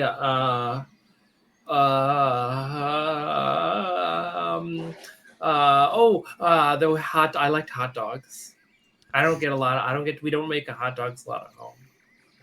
My brother's gluten intolerant, so We can't have bread in the house. Aw, that's really sad. Well, maybe your mom could get some of those gluten-free buns. They're so They're too expensive. We can't afford to get gluten-free buns. Oh. Maybe you could try a tortilla, like a corn Yeah, a tortilla. tortilla. It's made of corn. Oh, Very good, Brian. Maybe I'll see. Well, I'm glad you like the hot dogs. Well, Brian, what was your favorite part of the day? My favorite part was whenever we were given these great sticks, and I got to pretend that I was Inigo Montoya, and that man killed my father. And I wave around the stick that I still have. Wow, that's really exciting and very creative, Brian. So creative. I'm glad you're having fun here at Camp Black Pines. I love it. What about you, Bobby? What was your favorite thing you did today? Real quick, as Russell, who is celiac and eats a lot of things with tortillas, that really hurt me. That's it. Thank you. Oh, I'm sorry. Spot on, though. Very economical to use for tortillas. Anyway, Bobby just kind of like, Huh, it's definitely when Ellie headshot like all those campers and made them cry. That didn't happen. Now, did it, Ellie? You'll never know. Oh, With the balloons. right. Oh, with the balloons. No, Oh, yeah, Right, the no, balloons. not- Yes. the balloons. water all balloon. right. Bobby's not That's that right. disturbed. Yeah, because you won. You all did really good in that challenge. And she got a crit. Surprisingly good. It was kind of terrifying. But yeah, very exciting. And what about you, Ellie? I liked the bus ride. All right. Well, I got to play on my Tamagotchi undisturbed for 3 hours. It was wonderful. All right. Well, to each their own. I'm glad you're still having fun, though, right? Well, yeah, I'm having a blast. The time of my life, you might say. She bites into a s'more and gets like marshmallow all over her mouth. Wonderful. And she also does the same thing for Susie and Todrick. I'm not going to voice them. They are unnamed children. Or named children, but faceless and voiceless in this adventure. Great. So eventually the flames of the bonfire disappear in the distance as you trek back to cabin block B. The sound of crickets fills the air as night fully sets on the woods of Black Pines. You make your way back to the cabin, the door creaks open, smashes behind you. You hear that twang of the Spring. spring. Thank you. Wow. You hear that twang of the spring as it pulls the door shut behind you, and you can hear the sounds of moths hitting the lights on the exterior of the cabin. Inside, there is no electricity, and so Janice pulls out some camp lanterns and sets them strategically throughout the space as you all get ready for night to go to sleep. She monitors these activities, making sure everybody brushes their teeth, probably giving a toothbrush to Bobby, Yes, absolutely. making sure that the green sleeping bag was actually delivered. It's still like rolled up on the bed, so she like unrolls it for Bobby as you all are getting ready. Unfortunately, there's no pillow, so she takes her own pillow and puts it there, and just kind of grabs a duffel bag of clothes, and she's gonna sleep on that tonight. When Gil, Janice. hmm? Go ahead. I was say when Gilbert gets into bed, his like feet hang over the end of the bed, and his sleeping bag is a child sleeping bag, so like comes up to like his waist. It's like that's it. That's all it covers for him. Oh my god, y'all's parents.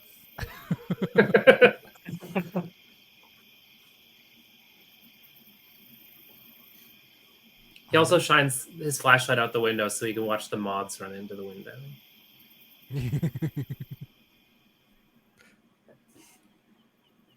And eventually, you all get into bed. Janice goes to her bed, and she kind of pretends to fall asleep just to make sure that everybody else does.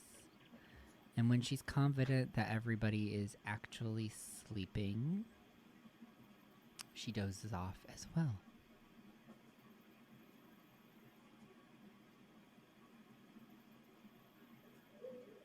At some point in the middle of the night, you hear a scratching on the window.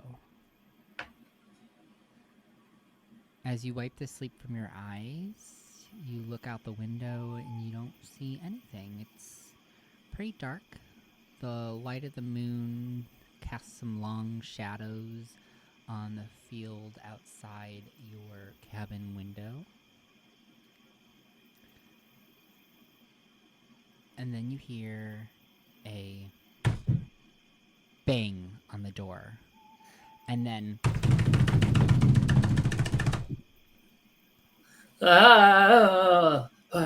as you sit up in your beds, you look across the cabin and you notice that Janice's bed is empty. Her sheets are kind of tossed aside. Janice, where are you? You think that was like Cabin A playing tricks on us? Yeah. I didn't locked like herself that out. group. I didn't like that group. They made fun of how tall I was, but then we murdered them at tug of war, so it was okay. As you start to wake up, your nose begins to tingle, and it's hit with this sharp, cloying smell of ozone. Ozone? What does that It's smell like like? after electrical, Like after an lightning, electrical yeah. storm. Yeah. Oh. I don't think I know what that's like. Is this a one-room cabin? Yeah, it's a one-room cabin. Again, something crashes on the door, slamming. The door is shaking in its frame, and then you hear, "Let me in! Let me in!" I'll shine my flashlight on the door. I have my flashlight in bed, so I'm just gonna shine it on the door. Probably. You shine the flashlight on the door, and you hear something continue to slam on it periodically. "Let me in! Let me in! Let me in!" Bobby's gonna shout, Say "Go your away! I name." have a knife!" You shout out, and there's a couple moments of silence before again, "Let me in! Let me in! Let me in!" Who are you?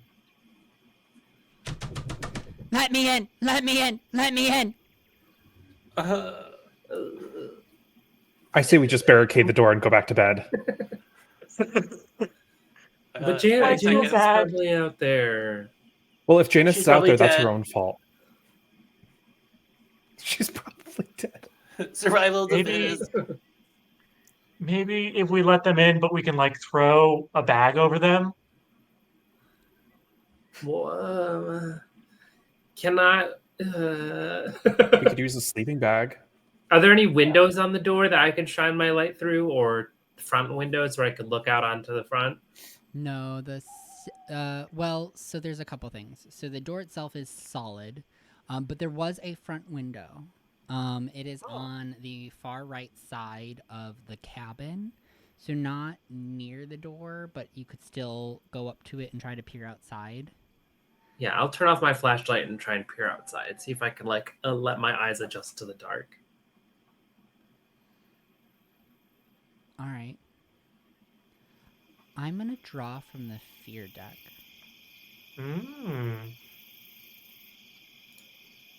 Wait, is this an investigation? Do I have to roll investigate? Because If I have you a would thing. like clues, you have to spend an investigation point. Would and this use be a a time slot. to do it? Mechanically, would It this is be the up time to to do you. it? Then what? I mean, I could Things use can notice. be done asynchronously in this game. I think I will spend an investigation point and use the notice skill. All right. So roll your notice. That is a strong hit. A strong hit. Okay. Investigation.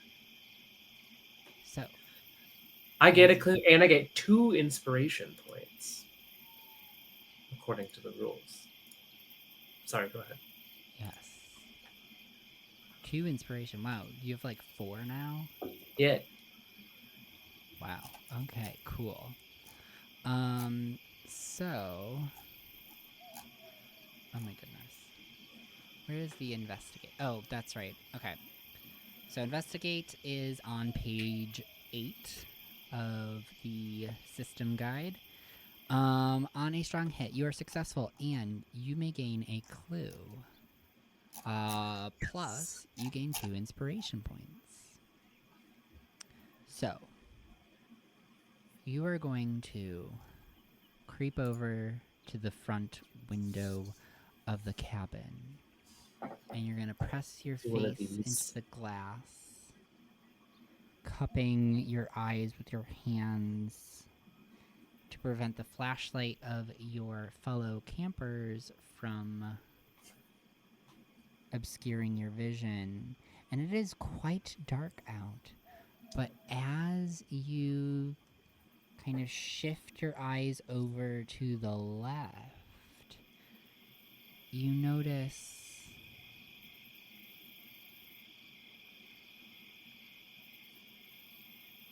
a child. No. Standing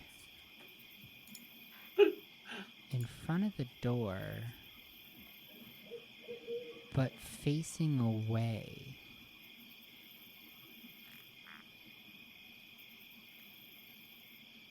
And what it is doing is holding its hands across its stomach and miming laughter.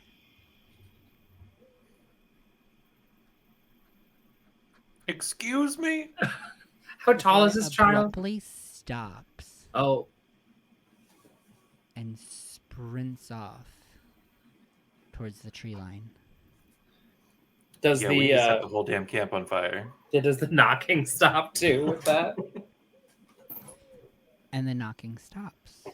You don't hear any more pounds on the door, nor any more voices calling out to you. Gilbert, what was it? It looked like a kid. I think it was somebody from that cabin A. He was laughing or something, and then he ran off into the woods. Ugh, sore losers. Was Oh. an 8. An I 8. drew an 8 from the fear deck, which has no Ooh. effect. Oh. It sounded kind of like a goat too, like a goat kid.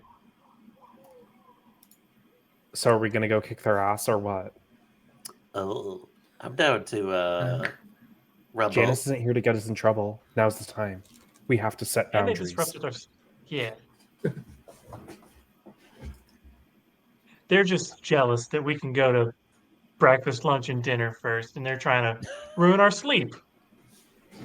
Yeah, grab that trophy. We'll beat them with it. That feels a bit aggressive.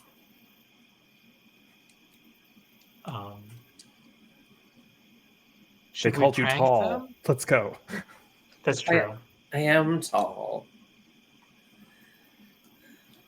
Yeah, how do we prank them? Ideas? We could put something greasy on their door handle.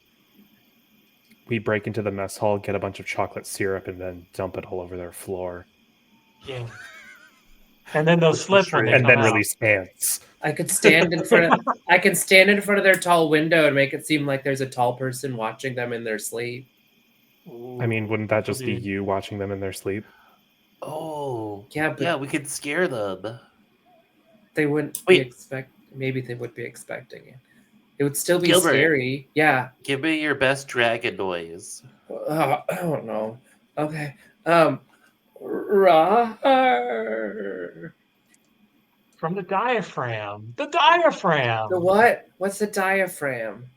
That's the spot underneath your lungs. Like if you want to really blow out a candle, like you blow from there. Oh, I've always had whenever trouble you- blowing out candles on my birthday. It takes me like Oh. 3 or 4 breaths. My family can't afford an inhaler. Kinda. Oh my goodness.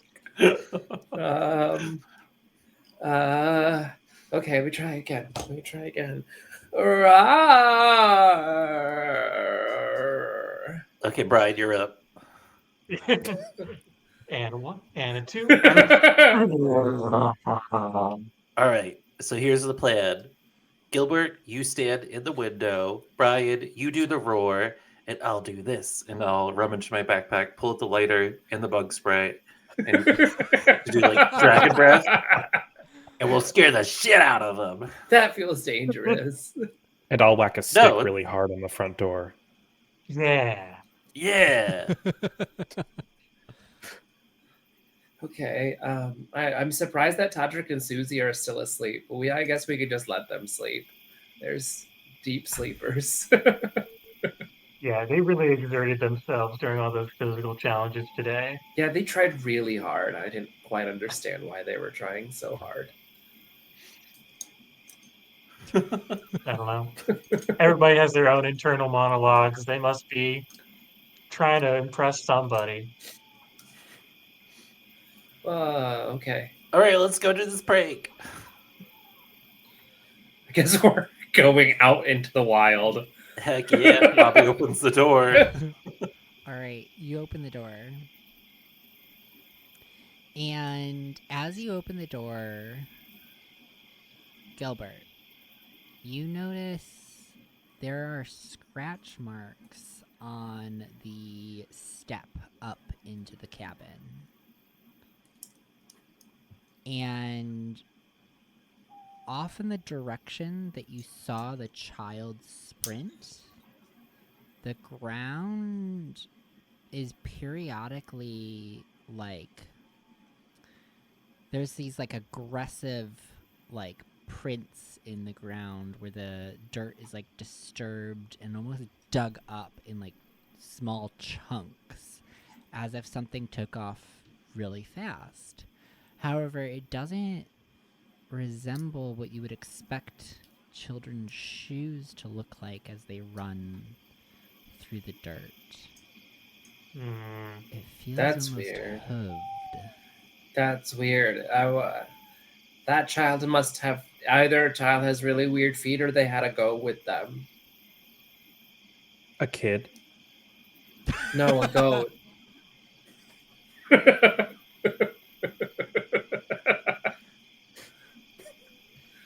The kid had I'm sure there was a kid too. There was a kid and a goat or a deer. No, probably a goat. It's too small to be a deer. Too big to be a deer. So they were riding the deer? That's not what I saw, Hmm. but maybe those crafty kids in cabin A wrangling goats. They're just trying to Trying to scare be. us. But you see, Yeah. it's like a hoof. It's like, is it a cloved hoof or is it a full hoof?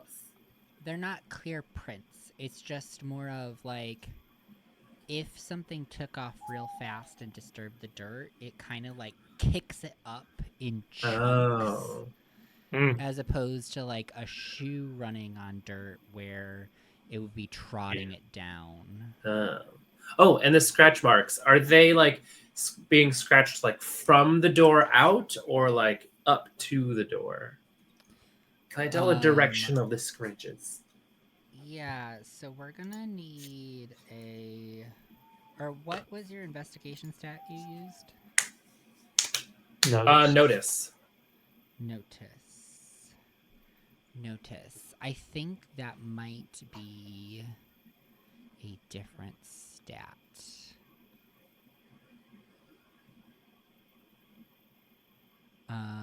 Notice the ability to pick out and determine peculiarities in an investigation scene.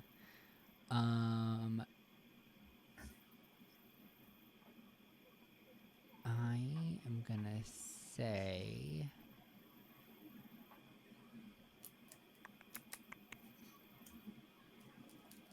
Huh.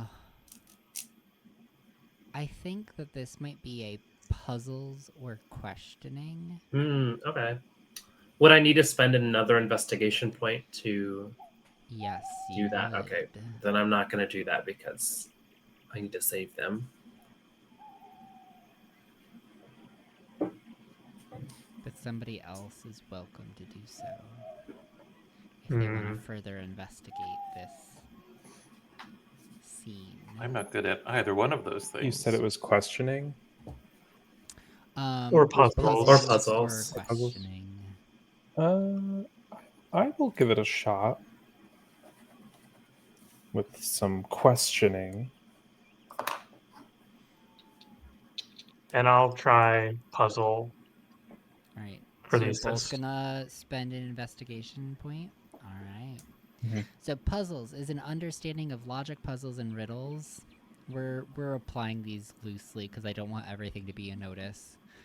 And then questioning is an understanding of how to ask the right questions to get information. Also being applied pretty loosely here. Okay. I guess I got a I'll weak wait. hit. You got a hit? A weak hit? Yeah, weak hit on questioning. So you will get a stress, right? You get stresses during investigation. And a card. And a Ah, scary card. Cool. All right. So I have a card drawn. I'm gonna flip it over. It's a 5. No Ooh. effect. It's a puffball. It is also a puffball because I have a mushroom card deck. Alright. You will get 1 inspiration point. And you will notice that the claw marks are going from the door away from the door. And furthermore, it's like a series of claw marks. As if something did that many times, scraping away from the door while standing on They the must have step, gotten into the or, gardening shed. like with their hand just kind of scraping it. This seems like a really elaborate prank for the first night of 2 weeks. I Well, don't that's why know we if have we to can prank them sustain. harder. Yeah. Nip it in the bud. I still don't understand where they got the goat from. Or the hooved animal from. I mean, there's Maybe it was a horse. There's horses. Yeah. Oh, right, Yeah. there are horses. Oh, well, we'll go scare them. Yeah. Alright. So you do see that the trail of hoof marks leads off towards cabin block A. Told you. Is that I knew. Are you following the tracks to figure out who you're supposed to be pranking, or do you have a cabin in mind already that you're gonna go Oh, prank? we probably should. Isn't cabin A the answer to both of those questions? Well, there are three Well, there are cabins in There's cabin block blocks. A. It's block. So I cabin, guess we follow the cabin block trail. A. Yeah. Yeah. We'll figure it out whenever we're there. All right. So the trail is going to lead off towards the cabin block A. But right as you're about to pass the trail that leads to the challenge courses, it diverges back that direction, and if you continue to follow it, is going to actually wrap behind cabin block A towards the tree line up north of camp. Hmm. That's weird. Yeah. Do Why they, would like- they? I'm gonna peek into the high windows of cabin block A and see if there are any children missing from their beds. So as you look into each of the windows in cabin block A, you peer into a dark room that seems relatively undisturbed. There are children in every bunk. There are 2 counselors missing, but the 3rd counselor is there. I report my findings back to the group. It looks like they're all there. I mean, I think they'd be like still be like giggling to themselves, but I didn't see anybody. Yeah. And you said there are 2 counselors missing. I wonder where they are. Do you think that the counselors pranked us? No, it's definitely a kid that I saw. It's too small to be a counselor. Yeah. And what do they have against us? Maybe it was Janice. Maybe they don't like Janice Maybe they're mad Janice's group finally won. for the first time That's a good ever. point.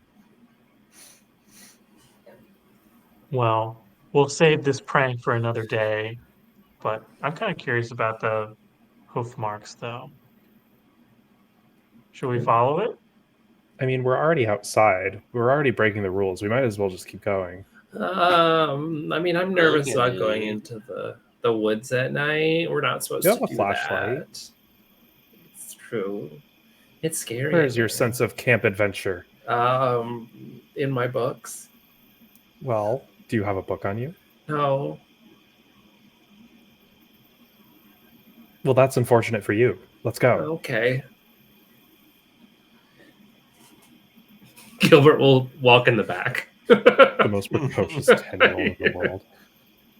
Alright.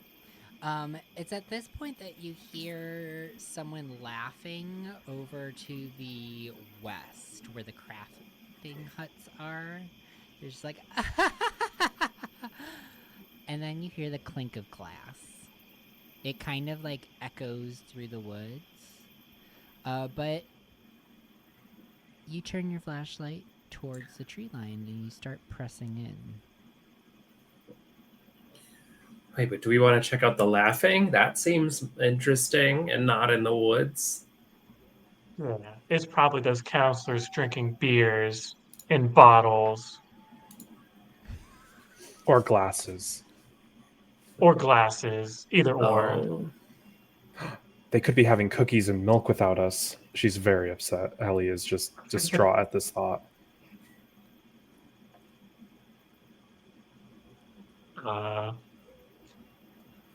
This trail's going to be here, but those laughters might not be. So maybe the laughs first. Okay, but let's be quiet. We don't want them to see us. Alright. I am gonna need all of you to make a overcome a challenge move, and the stat is going to be cunning. Ooh, perfect. Okay, I am going to spend a inspiration point to give myself a confidence boost because I am bad at cunning. So confidence boost will give me a +2 on my modifier. Oh, nice. I got a weak hit. Weak hit. I got a strong hit. Strong hit. I got a miss. A miss. Weak hit. Weak hit. All right. Add up those stresses. And I get my inspiration back.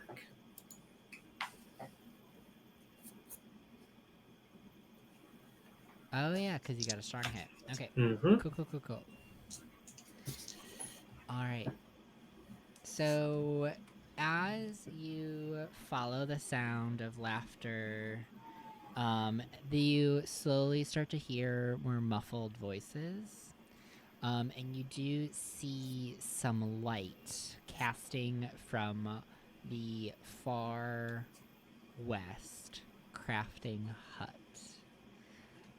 You can see in through the window that there's a couple counselors, and they're all talking and laughing, and you guessed it, drinking.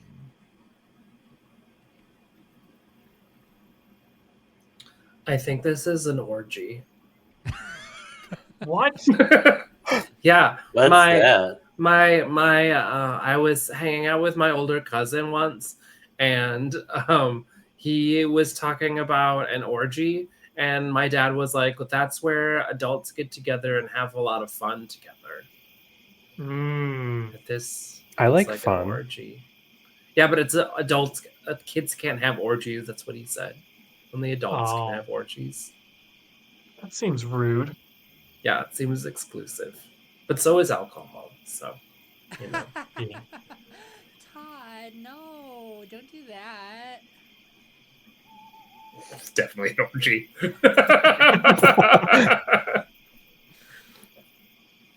Well. Anyway. Gosh, Is I Janice in totally forgot there? about Janice. Janice is in there. Yeah, Kids peak. are fine. They're all fast asleep. Nothing's waking them up. They're children. Have you met No. children?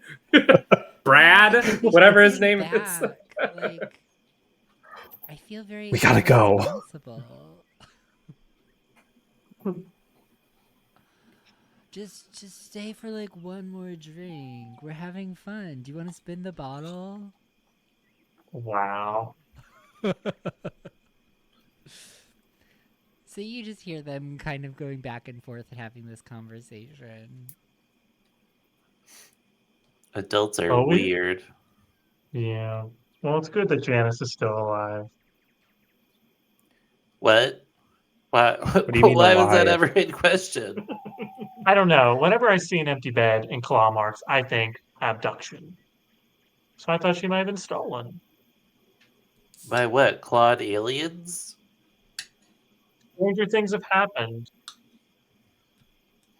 Like bug Right. aliens. Brian, have you seen aliens? I'm not at liberty to say, but maybe. I That's did so used to live in cool. Arizona. My mom accidentally let me watch Super Trooper once because they said there were bug aliens in it. That movie is not for children. Definitely not. Is that the one where like they're all high in the state trooper car? No, that's the space one where they fight aliens in space. Big bug aliens. Oh. I think you're thinking of Starship Troopers. Sure. I'm a Yeah. kid. I don't remember the names of things.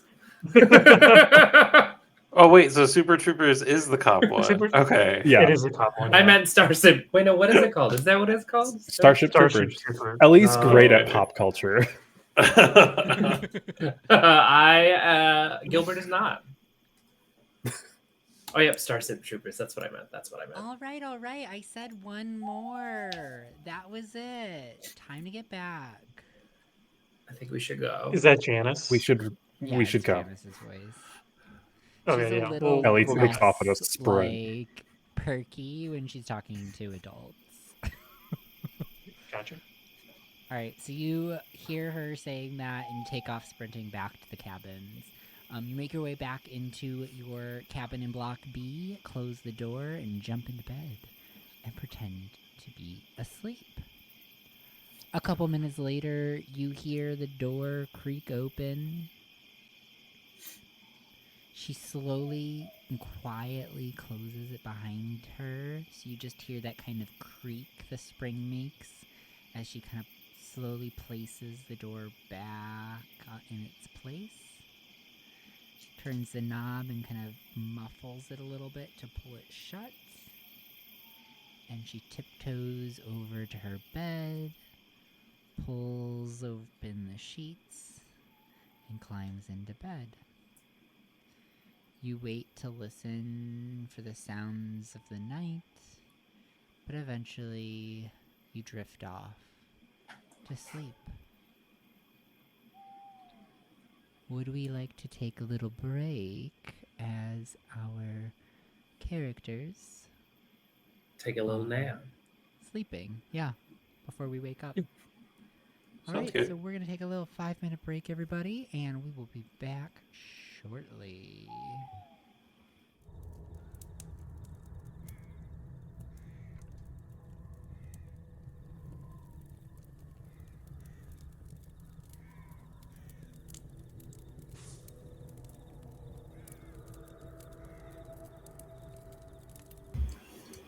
All right, we're back from break. So, to recap, we are sleeping. There's not much else to say. You're sleeping after sneaking out of the cabin to try to prank back whom you assume is somebody from cabins block A. But unfortunately, the trail did not lead there. It led into the woods. And you had to scramble back to bed because you heard the counselors, who were having some fun in the crafting huts, making their way back to their respective cabins to check in on the children. You wake up the next morning, well rested and refreshed. Your children, of course. You always sleep well. Naturally. Naturally, you are spry, energetic, ready to talk to each other some more and do some fun activities.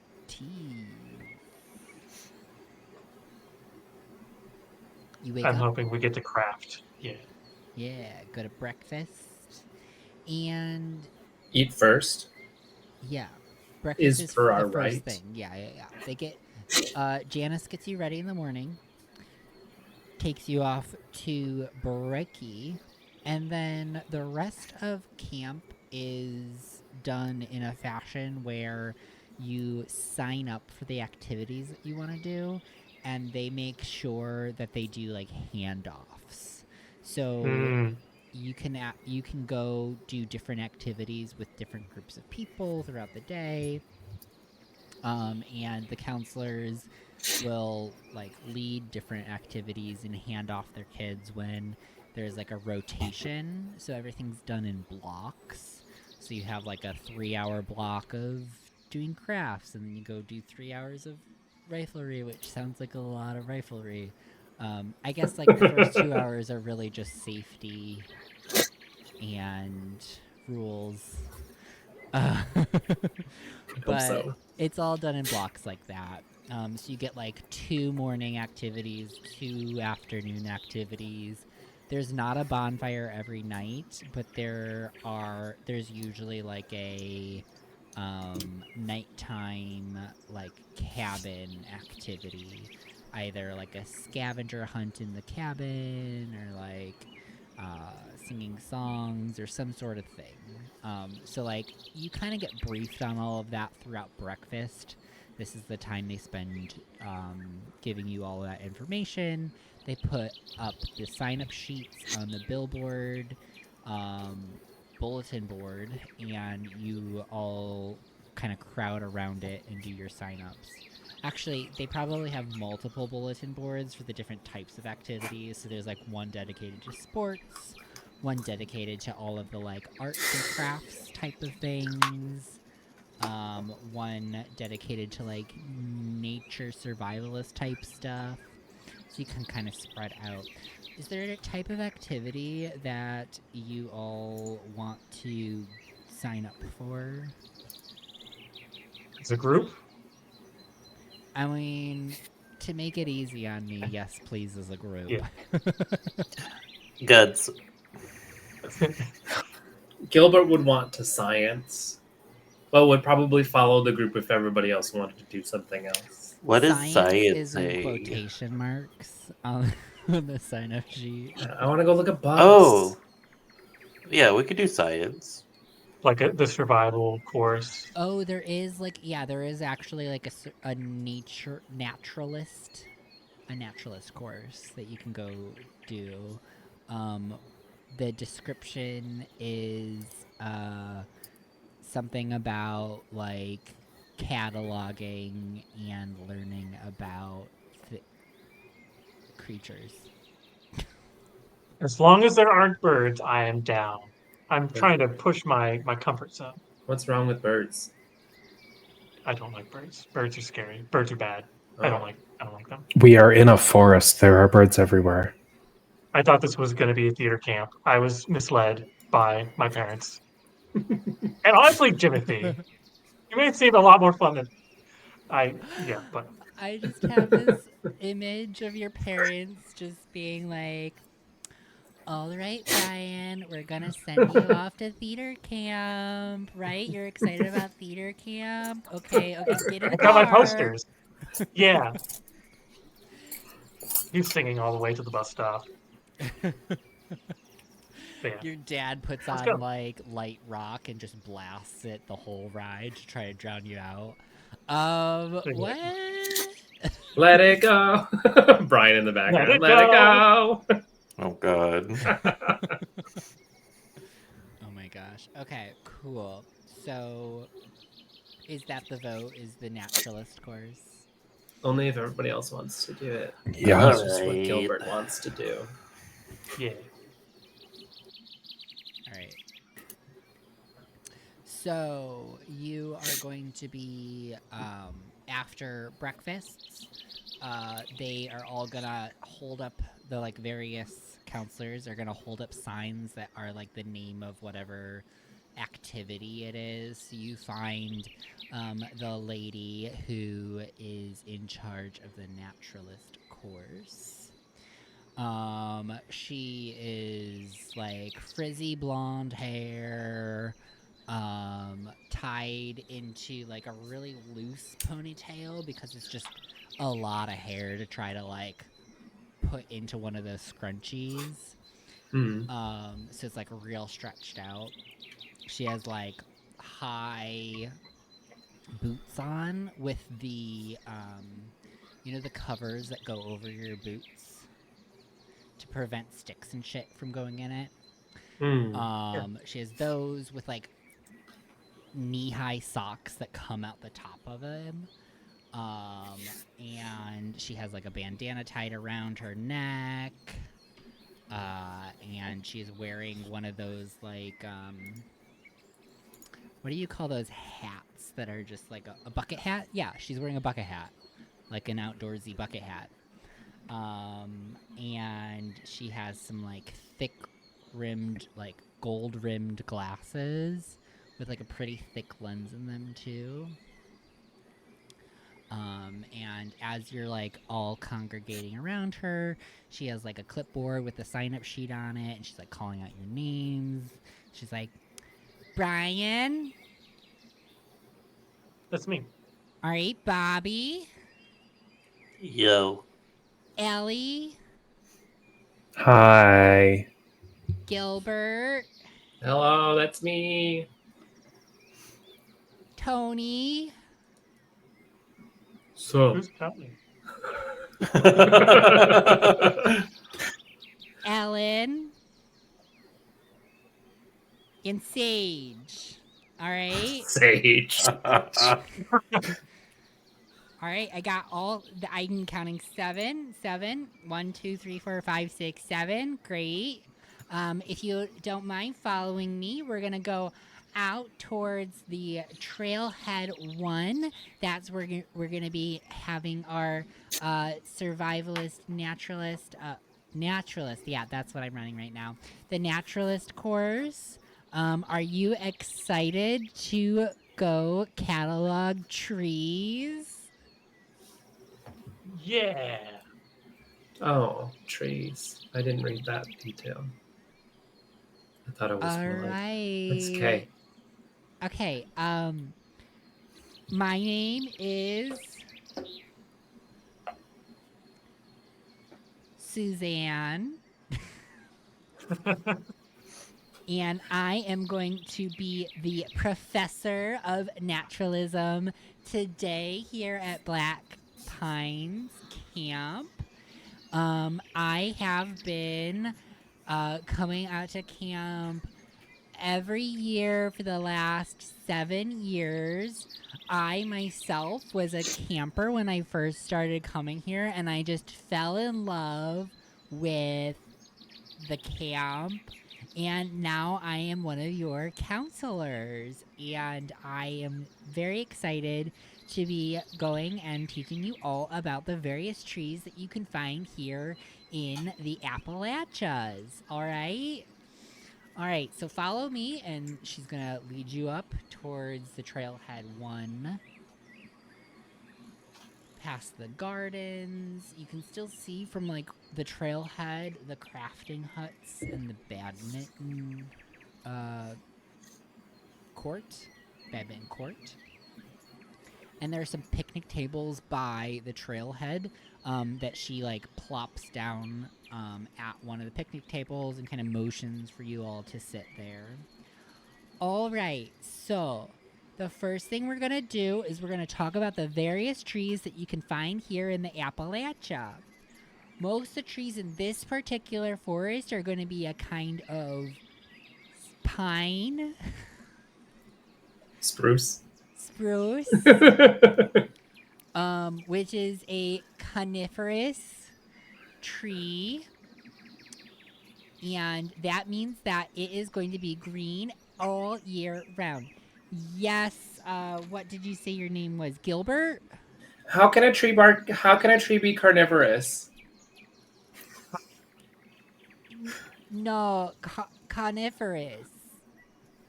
Oh, I don't. It has an F in it. CONIFEROUS.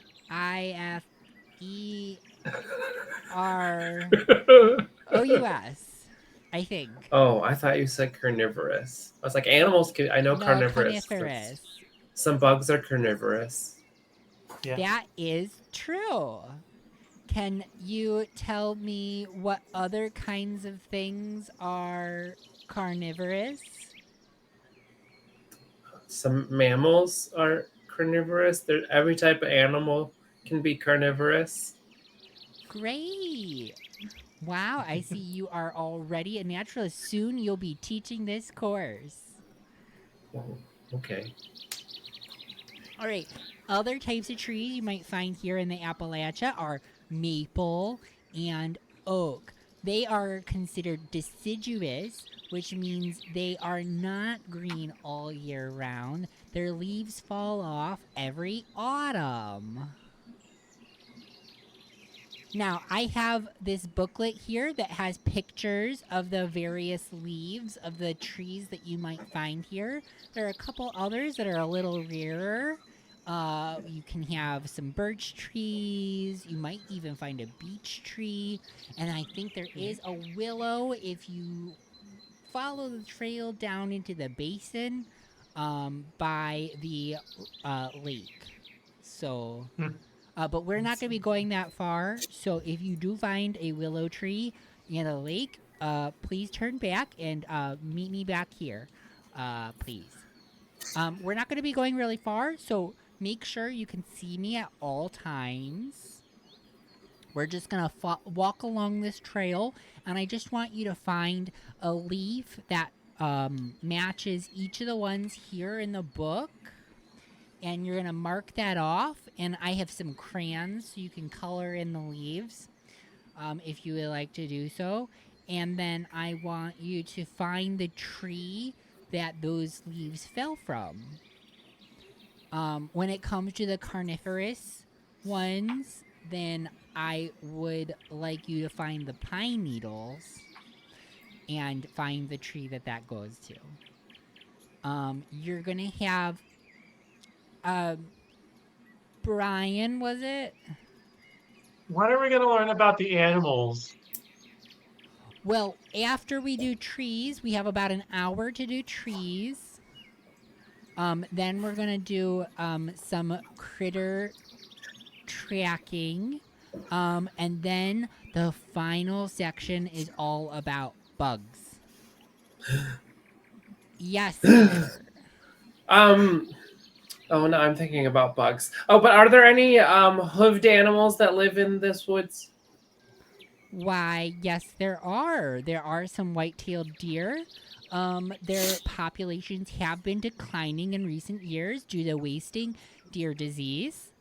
And that's probably all you'll encounter. However, deer are extremely skittish, so you probably won't see them at all. They wouldn't come into camp? Yeah. Well, they'll come into camp if there are any people around to spook them. Oh. But the moment they hear a human voice, they skedaddle right on out of there. And they're not like parrots. They can't make noises, right? They can't say things. Well, not in a language you and I could understand. Oh, okay. Do they like to make loud banging noises on doors? No, they don't. These are very specific and strange questions, kids. Well, I'm a strange kid. All right. No, deers are very skittish. They don't really come around people. They tend not to be very aggressive unless cornered. But even then, they're more likely to jump over you than to attack you. No other Thanks for hoofed the info. creatures? Animals? No, nothing wild in these woods. Oh, okay. Thank you. All right, then. Well, why don't you all collect a piece of paper with the leaves on it and some crayons, and just stay within this like little area here. Make sure you can see me at all times, and come back to me once you found all of the leaves and respective trees. Yeah? Counselor Suze. Suzanne, Yeah. which direction was that willow tree so we know not to go that way? Oh, you'd have to go about 5 miles in on the trail. It's gonna 5 take miles. so please don't do that. No, yeah.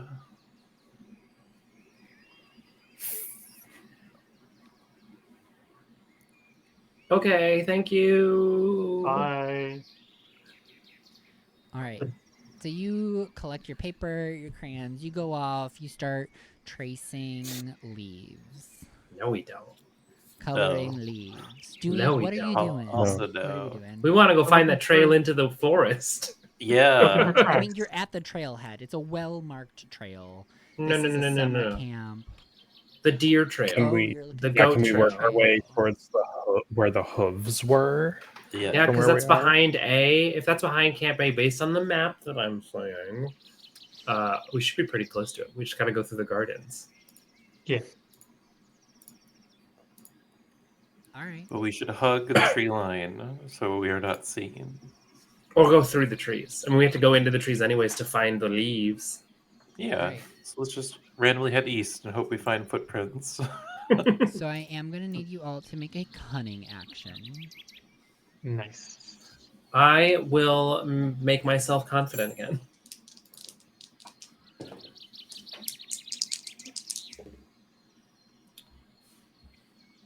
I did it again. That's a strong hit. Strong hit. All right. I also got a strong hit. Don't forget to get your inspiration for strong hits. I see that face, I got a weak Doug. hit. I got a critical miss. A No. critical miss. Gorgeous. All right. So, you gain a stress. And as the four of you are trying to sneak off towards where you saw the hoof prints making its way into the forest,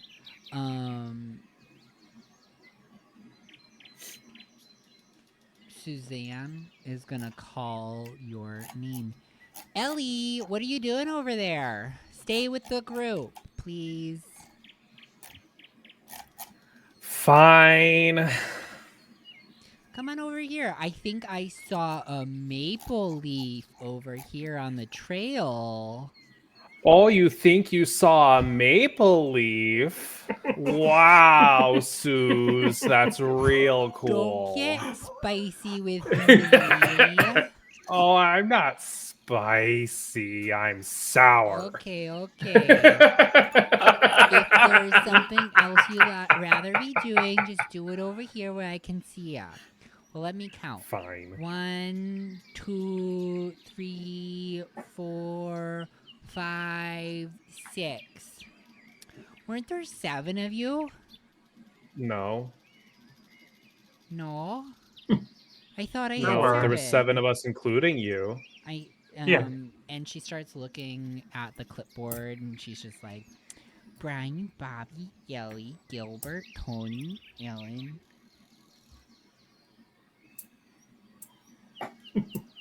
C6. Suzanne. Oh, I guess there were only 6 of you. All right.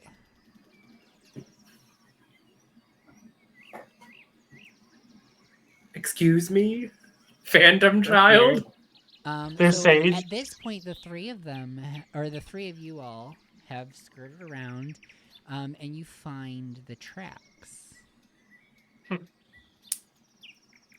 Oh, so we got away. You got away, yeah. The 3 of you got away. Oh, She doesn't see you. okay. We just left Ellie behind. So yeah, Ellie, you're kind of stuck with the group because of your mess. It's fine. I'm Oh. playing with a Tamagotchi, ignoring the assignment. I'm also going to draw a fear deck card because of what just happened. It's an 8. It's an 8, Yeah. which has no effect. All right, so you make your way over to the track. You see that it leads into the forest, and you can follow it for a little while. But I am going to need an investigation. I think it's going to be like a nature or what would be something else here?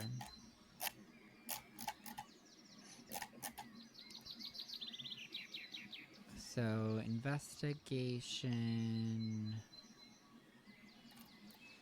Understand. Is there anything we can glean without spending an investigation point? There will potentially be so, using action stats. Yes. So the alternative is that we can do action stats. When you spend an investigation point, you automatically get a clue with the potential of getting an additional clue. When you use action stats, you could potentially progress into a story scene. And with every new scene, there is an automatic clue. So that's kind of how it rewards your, like, various activities. Gotcha. I mean, Well, I spent a lot of time in the woods. I'll take a look. Go for it. I will also accept the notice, but to track through the woods to find where this leads So I off to. spent an inspiration point, not inspiration, investigation, and I got a weak hit. for nature. A weak hit for nature? Oh, yeah. Okay. So that is success with stress, but you don't get stress. I think you do for investigation, right? Oh, It's different. Investigation is different type of move. So your badge is cool under pressure when overcoming a challenge move. So it's only overcoming Yeah. challenges. Oh, okay. So yes, you are still going to gain a stress during. Right? Is investigation gets a stress? Investigation is stress and one Weak hit. Inspiration. one card. Investigate's different. Is you gain a clue, one inspiration, Bro. and a fear deck. That's how it goes. So there's no stress associated with investigate. Yeah. I mean, maybe depending on what you draw, maybe. So we're gonna draw a card, but you are gonna get an inspiration. So mark that off. It's a 10. So no effect. It's hard to tell with those cards. Everything looks like face cards. Yeah. For the audience listening at home, bad things happen when face cards are drawn. Face cards. We're looking for jack, queens, kings, and aces. So nothing happens on a 10. But you are going to be able to follow the trail. And the trail is going to lead to a small clearing in the woods near where the actual trail head would have met up with. So if you were to have followed the trail down a while, you can kind of see it through the trees, the actual trail from where you are right now. But there's a small clearing where there is a dead deer carcass. You see blood, and there is a spillage of guts coming from its abdomen. Ooh. And there does appear to have been a struggle. Everywhere in the immediate vicinity is disturbed, leaves and dirt kicked up all over, scratch marks in the ground, hoof marks, and all sorts of other disturbances. Hmm. Cool. Bobby's gonna run up and start poking it with a big stick. Must be this wasted deer that Counselor Suzanne was talking about. It exploded. What? Yeah, the guts are all everywhere.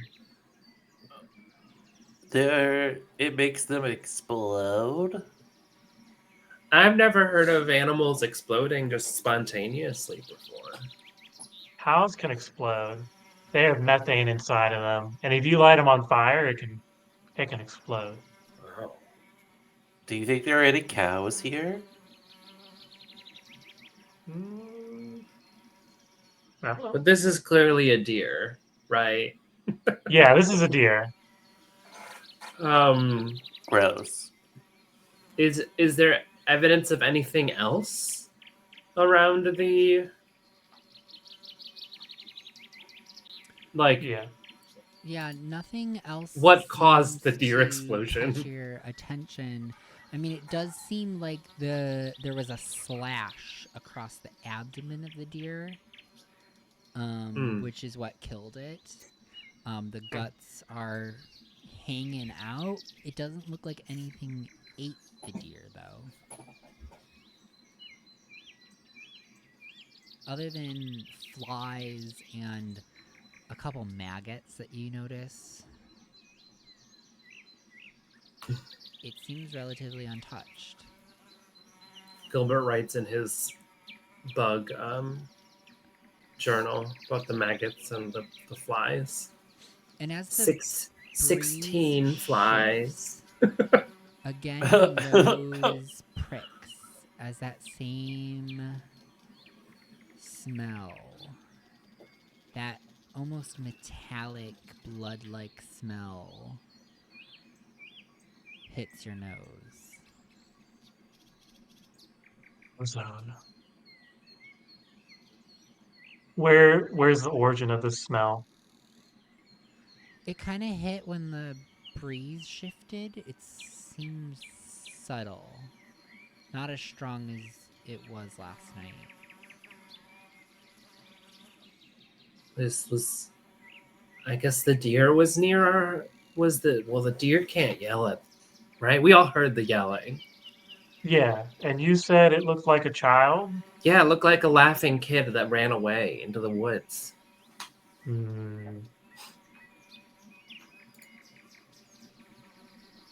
Eerie. Do I know, can I do like a folklore check to, like, do I recall any Appalachian tales of like shapeshifters? Yeah, so you'll spend an investigation check and do a folklore stat. It's a Okay. skinwalker. That's two. No, that's a double fail.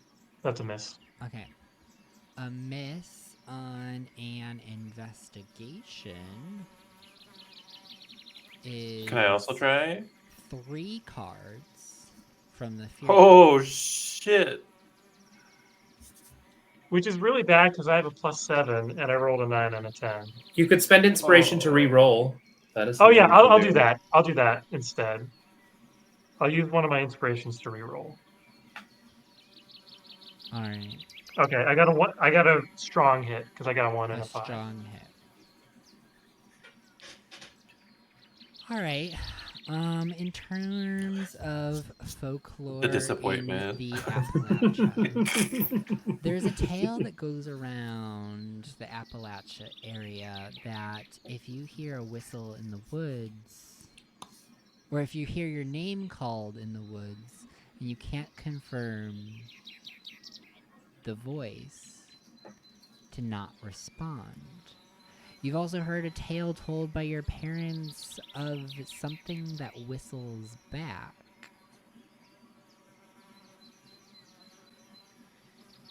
You have heard all sorts of stories of various beasts or beast-like creatures that haunt the nights in the Appalachias. And you kind of... One in particular comes to mind of the Goat Man.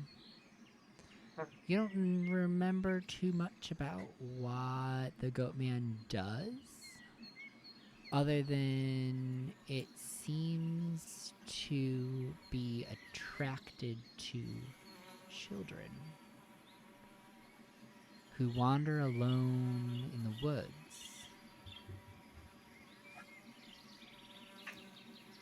Well, that's good because we're.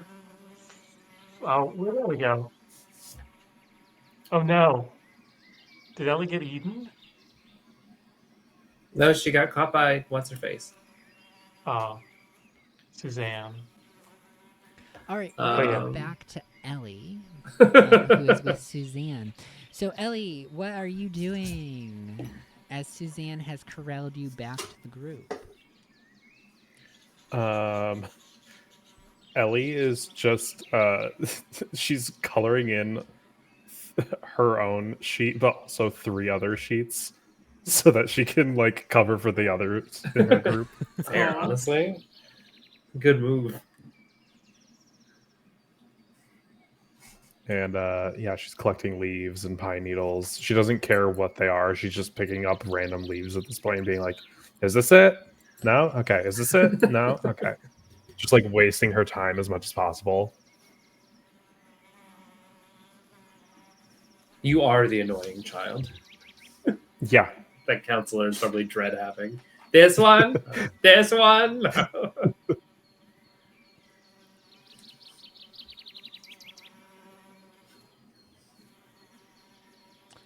All right. So while you do that, you see Suzanne, Counselor Suzanne, is kind of walking around, making rounds, checking on each of the children. And you can tell that each time she does so, she's kind of like keeping count. So she's just like 1, 2, 3, 4, 5. All right, that's great. Wait. Where are the boys?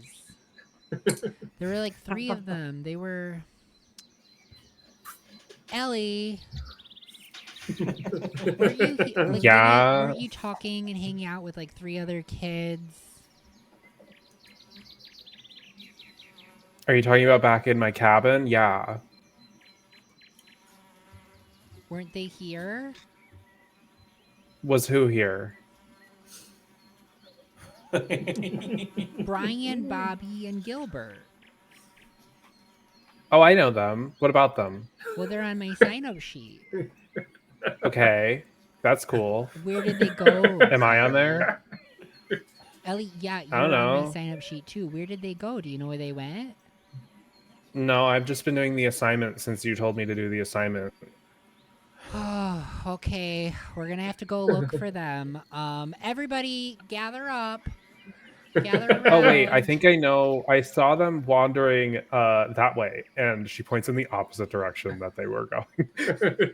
Okay, well, we're all gonna have to move as a group so we can go find Brian, Bobby, and Gilbert. If you all gather up here, we will go get on going. So okay, let me just do a real quick count. 1, 2, 3, 4, 5. All right, 5 of us are here. Let's go find the other 3. Okay. Maybe one of us should stay back in case they come back, and then they can tell them to wait here for when you guys get out. Unfortunately, that is not how we do it here at Camp Black Pines. If a child goes missing, I'm supposed to phone it into the main office, which I'm going to do right now. But I need to make sure that all the rest of the children stay together, okay? Okay, but I don't think they're missing. I think they're just on the trail. Well, that is for the adults to decide, Allie. And we are going to gather around. So everybody stay with me, okay? And Wasn't she's there gonna 7 start of us? heading off towards that direction. Yeah, who's the extra child now? What was that? 7. I thought there was supposed to be 7 on the sign-up sheet. I thought there were 8. There was 8? I thought there was 6. Brian, 7. Bobby, Ellie, Gilbert, Tony. Ellie's just trying to Ellen. stall as long as she can at this point. Oh yeah, Can we there are only Who is the 7. extra child? 1, 2, 3, 4. Oh. 4. There's 4 of you. Okay. Oh, phew, you had me frightened there for a moment, Ellie. Sorry, I can't count. I'm 10.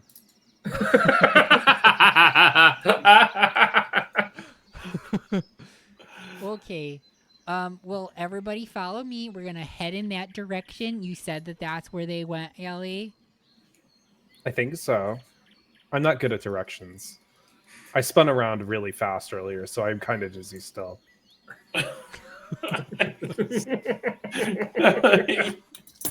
All right. Professional Well, distractor. And she pulls out her walkie-talkie and she goes, "Okay, we have a missing child up here at Trailhead 1 for the Naturalist Course. If I could have a runner sent up here just in case they come back to our station. And then I am going to bring the... Oh, actually, I'll just wait for the runner. I'll leave these children with them, and I will go go search for... Yeah, it's Brian, Bobby, and Gilbert. They've been hanging out together, so I'm pretty confident that they're all together. And yeah, I know Bobby's in the group, of course. Yeah. Yeah, it's probably just some more shenanigans. Okay. Anyways, I'll wait here for the runner, and then we can go look for the 3 boys. They can't have gotten very far. We were just coloring and finding leaves. It's only been about 5 minutes. They really can't get that far. Okay. Okay. Yeah. Great. Thanks. Bye. And she gets off the walkie-talkie, and she goes, "Okay, so change of plans. We're all gonna wait here. They're gonna send somebody, and then I'm going to hand you off to that person. You're gonna have to stay with them, okay?" Ellie. Oh, you were pointing at me. Okay. I will do my best. Hi, these children every year. Um. All right. Eventually, another counselor comes. They sit down, sit everybody at the picnic table. Now, like everybody is sitting at the picnic table. And Suzanne goes off in that direction, the wrong direction.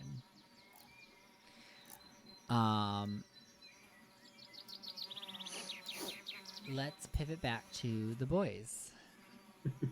So, what are you all doing?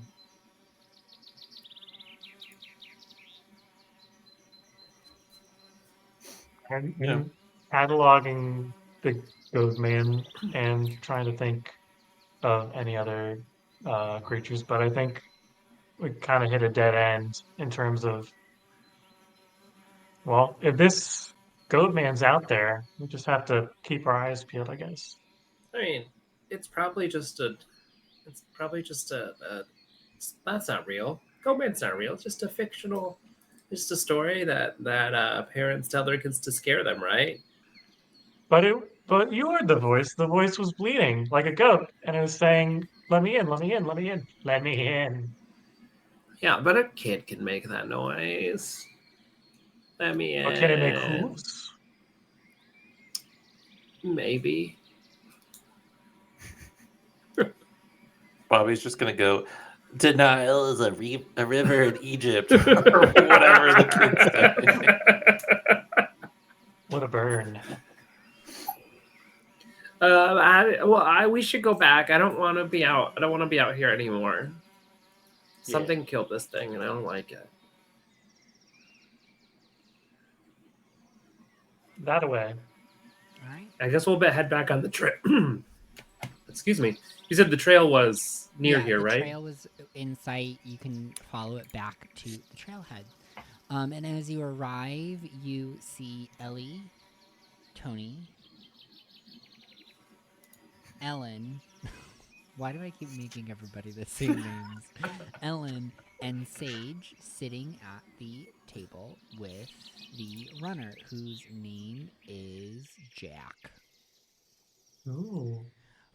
And as he notices you, he goes, "Oh, great, awesome. You must be Brian, Bobby, and Gilbert. Is that right?" That would be us. All right, cool. Yeah, let me just ring up Suzanne real quick and let her know that we found you.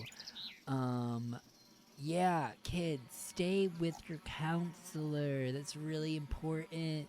We're here as adults responsible for your well-being, and it's important that we know where you are at all times. These are very vast woods, and getting lost could potentially lead to some dangerous situations. Yes, I don't know your name. What was your? I'm Gilbert. Gilbert. I'm Gilbert. Yeah. She said to go find some leaves in the woods. Yeah. I did. But like make sure you stay within the vicinity, that if a counselor is able to like call out your name or look around and make sure that you're still present, that's important. Oh, okay. Hold on one moment. I will just ring her up and let her know that we found you. Bobby is just gonna like mutter, well, maybe if she wasn't drinking last night, she would have noticed us leaving. Yeah, Suzanne, we found the kids. They came back to the picnic table, so you can head right on back, and I'll pass them back off to you. But maybe I'll stick around for a bit. These these ones seem to be a little bit of a trouble. So yeah. See you soon. Okay, cool. And he hangs up. Yeah, kids, there's been, like, I don't want to, like, scare you, but, like, there's animals in the woods, and y'all, I mean, besides you, the rest of you are all so tiny that, like, it's important that we do pay a little bit of attention. There are bears in the woods, and while they're often try to avoid people, there are always situations, and something wandered into the football field last night and killed a deer, and we've just been having to clean that up. And I just want to make sure that if there's something that's been in the area, that we're just like extra cautious. So if you could just, I don't know, like help us out here, that would be greatly appreciated. Yeah, well, you might want to keep an eye on the inside of camp because there's something weird last night. Yeah, what kind of weird are you talking about? The goat man. Yeah, there was somebody screaming on our steps. They scratched deep into the porch. There were weird hoof marks and a dead deer at the end of them. Wow, I appreciate your active imagination, children. I will always be so amazed by your capacity to entertain yourselves. Oh, that's Suzanne right there. So I'm gonna hand off the 8 of you right now. 8. Suzanne, Excuse me? here you go. I'm just gonna hang out for a little bit and make sure. Yeah, why don't you come on over here? Yeah, you over there. You've been standing there for a while. And as you turn your head, you see a child, maybe 20 feet off, No. facing the forest. They have brown hair, cut kind of like a bowl cut, plaid, jeans, and they just kind of stand there for a little while. And then you hear, "Run! Run! Run!" And they No. sprint off into the woods. What the fuck? I'll go after them. Suzanne, here's your kids. I will go find out who is that. And he takes off running down the street, and Suzanne picks a clipboard up off the picnic table, and she goes looking at it, and she's like, Brian, Bobby, Ellie, Gilbert, Tony, Ellen, Sage. I don't know who that is. Do you know who that is, kids? Do I recognize, was that the small child who was laughing in the woods? No, No? Okay. different child. Do you know who that is? Beats me. No. Mm-mm. They didn't come here with us. I only have 7 of you on my list.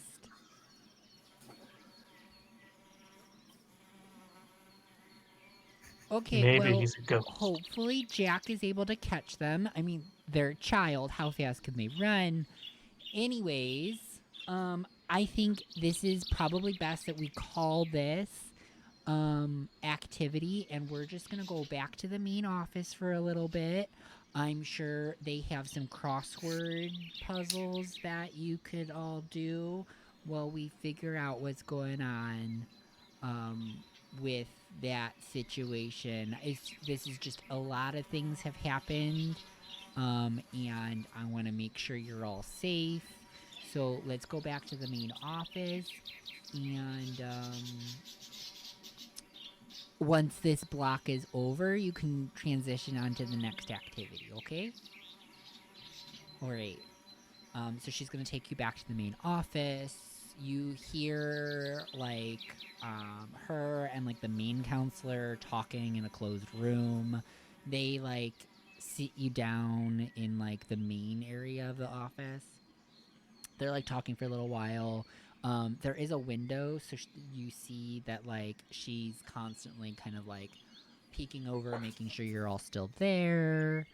They seem a little frantic if you had to gauge the tone of the conversation, but it's really muffled, and they're trying to keep their voices pretty low because they're not supposed to like be having these types of conversations in front of campers. Anything that you would like to do during this?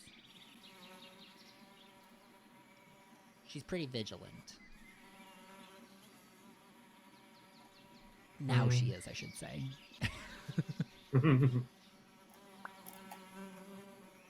Should we try to coax more information out of them? We I don't know. there's a bear Counselors are attack. pretty dumb from my experience. Mm.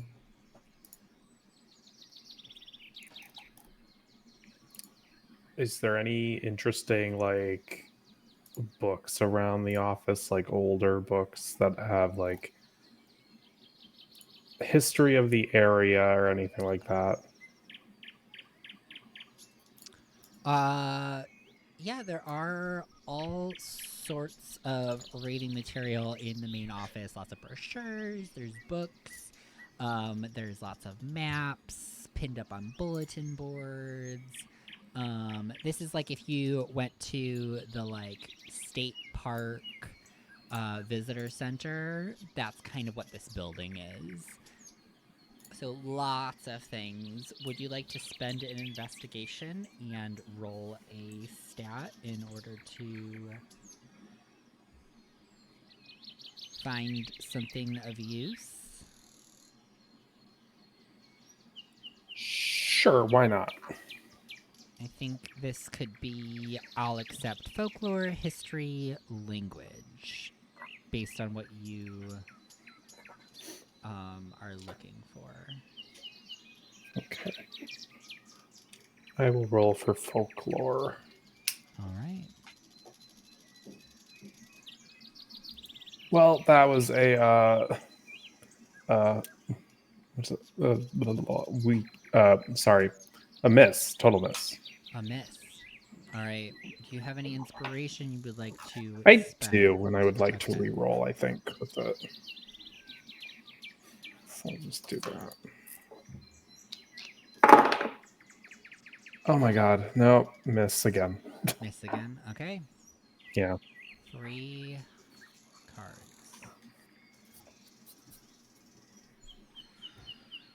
I'm holding up 3 cards and I'm going to reveal them one at a time because suspense. The first one is a 6. Nothing happens. The second one is an 8. Nothing happens. The final card is a 6. Nothing happens. Jeez. We are lucking out. Yeah. I'm not sure if I'm supposed to be drawing from the fear deck more than I am. That might be part of the issue. Can I do an investigate to overhear what the counselors are talking about in hushed tones? Sure. Give me an investigate. And I think that's going to be a notice. Or is I'm gonna etiquette use. a thing? What would etiquette be? It is. It's like social norms, I think. I could well, try. y'all suck at that. I could I'm try good at etiquette. for. Oh, understanding of conversation, social norms, and behavior. So I think this would be kind of like an insight check in other systems. Yeah. Okay, so let's do etiquette. So I'll use an inspiration to get a +2. I think that's what I can do, right? I can use an inspiration Inspiration can be spent to do a couple things. to add a. Or is this an Yes. investigate check? So it is an investigation move which uses an etiquette stat, and you can always spend inspiration, right? I Or does think it specifically so. say you can't use inspiration on investigation? Because that would be It says on overcome a challenge, but it doesn't say it around investigations. okay. So, for some reason, I cannot spell inspiration, so I'm going to scroll to where that is in the Yeah, rules. confidence boost says you can use it on overcome a challenge, but could you also use it on Oh, investigate? you cannot because I have detective, which allows me to do that. Gotcha. Okay, and I'll just Yes. So, are you the only one who can do a reroll during investigation then? No, it's not rerolls. It's adding. Okay, It's okay, adding go to your for it. modifier. You can. I Attempt can. I I'll can do that. do Oh, okay. So yeah, second chance. You may spend 1 inspiration point to attempt 1 reroll. So that is the main one, and then investigate. Um. Okay, it does not say anything about not using inspiration. So yeah, you can do a reroll. What was your reroll? no. I rolled it the first time and I got Oh, a strong hit. strong hit. Okay, you gain 1 clue and 2 inspiration points. Nice. All right. So you're gonna hear them talking about the missing child, or the child that ran off into the woods. They're trying to figure out who it was, because there's been no reports of missing children other than the 3 of you, which was already resolved. So none of the other counselors have phoned in anybody missing. At one point you hear them um, go on their like walkie-talkie to like all of the counselors and instruct them to do like a roundup, check on the kids, make sure that everybody's accounted for.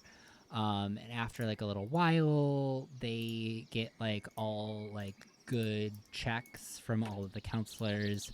So they can't figure out who it is. And then eventually, Jack phones in, saying that he lost track of the kid that ran off into the woods, that they can't figure out where he went. So they kind of like talk amongst themselves for a while, and they're like, well, if they're accounted for, all the counselors have checked in, like maybe we like send some runners around to like double check.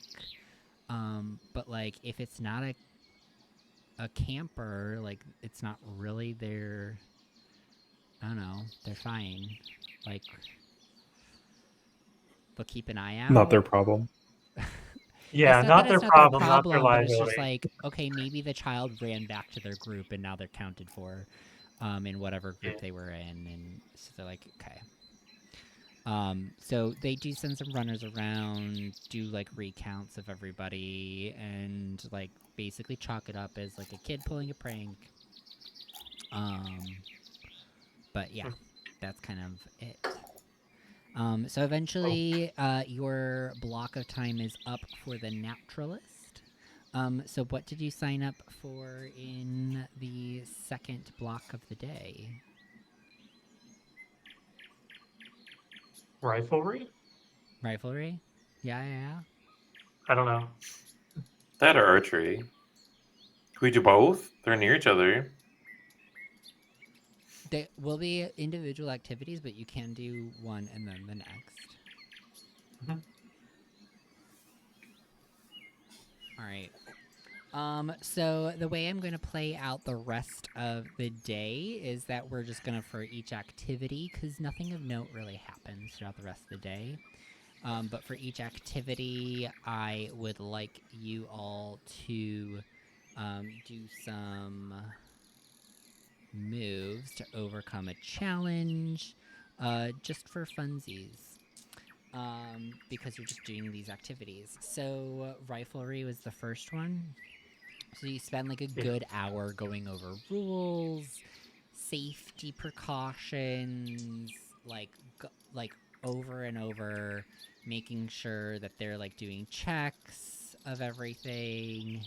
And at the end of the day, they're just giving you a BB gun.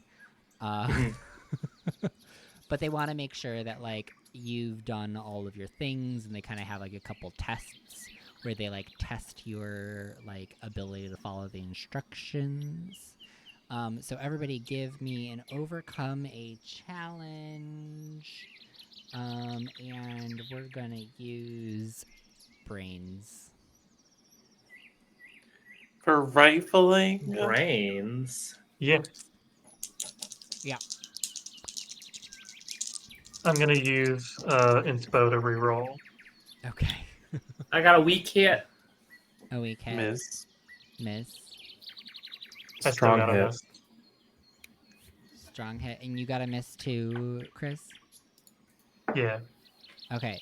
So, because they have kind of like the stop gate in place, is that the term? I don't know. Doesn't matter.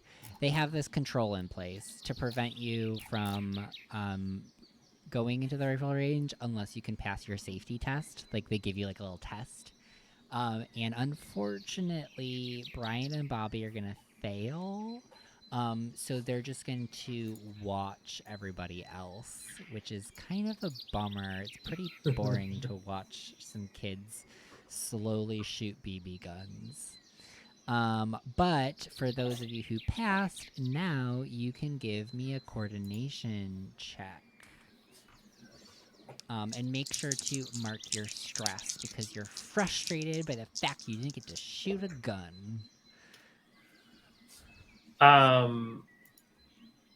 Weak hit. Weak hit? Alright. Yeah. Strong hit. Strong hit. Okay. Ellie is so freaking good. She's shooting all the targets. Like, you're impressing the kids, but you're also impressing the adult. He's just like, damn. You're a good shot. Who taught you how to shoot Fear like me. that? Fear me. All right. Yeah. I like your attitude, kid. Well, that's it for riflery. We're gonna take you off to the next activity. What did you all sign up for? Oh, I'm taking 4 of you to archery. Good thing that's right next door. And then I'm gonna take the other 2 somewhere else. And so you're charted on over to, probably lunch and then to archery. That's fair. Which we get lunch first. So Yeah, we eat You get first. lunch, come back for archery, and archery again is going to be less safety, interestingly enough, because archery is probably more dangerous than BB guns. But because you could just stab yourself with an arrow. Yeah, exactly. They're not incredibly sharp. They're pretty dull. Most of them hit the target and just kind of fall to the ground regardless. But everybody gets to do this one. Make me a coordination check. I failed. It's a weak hit. I gotta fail. Weak hit. I'll roll an inspiration to roll again. I failed again. All right. Okay. So archery kind of happens. This one you're less skilled at as a group. Is that correct? Did anybody get a strong hit? No. No, just some weak hits. All right. So like you did pretty decent, Brian and Ellie. Did you get a hit? Nope, you failed too. Bobby, you got a weak hit? Yeah, weak hit. All right. So 2 of you get some targets in. Most of them either hit the target but don't stick, or fly wide. And at this point, it's kind of like you're done with the blocks. So there's like a kind of open activity. They kind of bring everybody back to their cabins to like hang out a bit before dinner. And then you go off to dinner. And then eventually there is a cookout tonight by the campfires. So no more boiled hot dogs. You get to put them on a stick tonight. How Nice. exciting is that? I'm all for this stick cuisine. All right. So as you are like arriving, Counselor Janice has kind of corralled you all up. You are going to be the first ones to get your hot dogs and your sticks. So she's gonna pass them out to all of you and just be like, "All right, do you want one or two? Yo. Two for you, Two, Brian. please. Okay, two for Bobby. 2, please. Cool. Two, Ellie. Just one, please. Just one. All right. And that'll be one for Susie and two for Todrick as well. Wow, the boys are having an eating competition, it looks like. And she passes you 2 hot dogs, one for Ellie, and a stick. All right, make sure that you keep your distance from the fire. I don't want anybody setting anything on fire. And make sure that you don't hurt your hands. If it starts to hurt, back away from the fire, okay? I'll take that as a You got it. confirmation. Thank you. Yeah. All right. So you start like cooking hot dogs. There's just like a basket of buns being passed around, bottles of ketchup and mustard. They don't have any relish. Damn They don't it. bring the relish out to the cookout. I'm just having And then plain there hot are just like dogs. bowls of like potato chips. There's a potato salad, a pasta salad, and you can have like you each get like a paper plate. They put stuff on, and you can all sit around the fire as you eat dinner.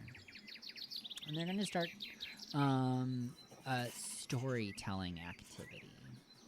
So as you start, or as they start to tell stories, there's like a bunch of like ones you've heard before. There's the, I am the window viper. I've come to wipe your windows. That one. Do we all know that one?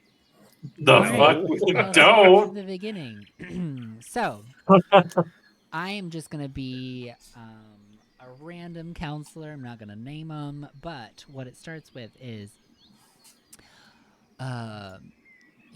you're home alone at night at the top of at the penthouse apartment of this tall skyscraper, and you get a phone call. As you answer the phone, you hear a raspy voice say the following words: I am the Viper. I'm coming up. And then there's a click as they hang up on the other end. That was weird, you think to yourself, but you go about your evening. You watch some television, you have a nice meal, until the phone rings again. As you answer it, you hear that same raspy voice. I am the Viper. I'm coming up. And then the click. They've hung up again.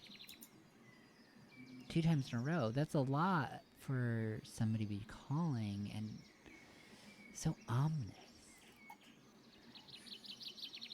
But you go around your apartment just getting ready for bed when the phone rings again. And a third time, that same raspy voice says over the speaker, I am the Viper. I'm almost there. Now, you're starting to feel a little frightened. 3 times you've gotten a call from this unknown number, and the same raspy voice referring to themselves as a Viper. You go and you lock all your doors. You close the deadbolt. You put that little dingly thing over, slide it over to the door. You grab a chair. Dingly You thing. The chain? slide the Is chair that what she's trying to across say? the living room, and you press it up against the door until you hear a knock. But you're too afraid to answer, so you wait in bated breath, and the phone rings. You slowly make your way over, and you pick up the speaker and hold it to your ear. I am the window viper. I've come to wipe your windows. And everybody Oh bursts my out goodness. laughing. All the kids find this fucking hilarious. It's a great story to tell to children around a campfire. Anyways, this kind of goes on until one of them wants to tell you the story of the goat man. Oh. Now, you recall the stories that they tell you about the Appalachians. Everybody who lives in the Appalachians knows not to respond to a voice unless you can confirm you know who's calling it out. And whenever you're walking alone in the woods, everybody in Appalachia knows not to whistle. Because the off chance that you hear something whistling back. But not everybody in Appalachia is well aware of the horrors of the goat man. No, not near enough. For if they did, they would never step foot in the wilderness of the Appalachians. No, not alone, not by themselves. But also, certainly, not at night. For the goat man, he's what many might call a skinwalker. And he hunts in the most devious of ways. One that is going to provoke the fear of even the most fearless. For the goat man, he does not always look like a goat, nor does he always look like a man. There are many times when the goat man looks just like a friend. But there are telltale signs of the goat man, things that you can do to keep yourself safe.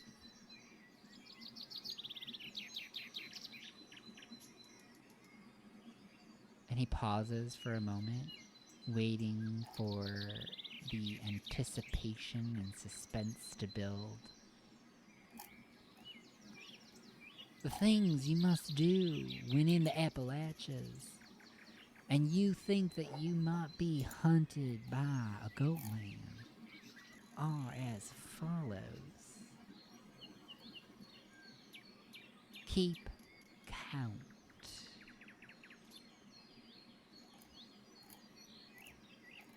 And don't rely on your memory either, for the goat man is a tricksy creature of these woods. Write that down. Over and over and over, make sure that you keep track of everybody in your group. And if ever you do a count and you don't see one of their faces, they keep their back turned to you, count again.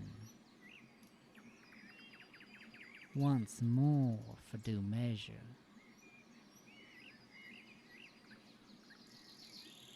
The second thing you can do to protect yourself from the horrors of the Goat Man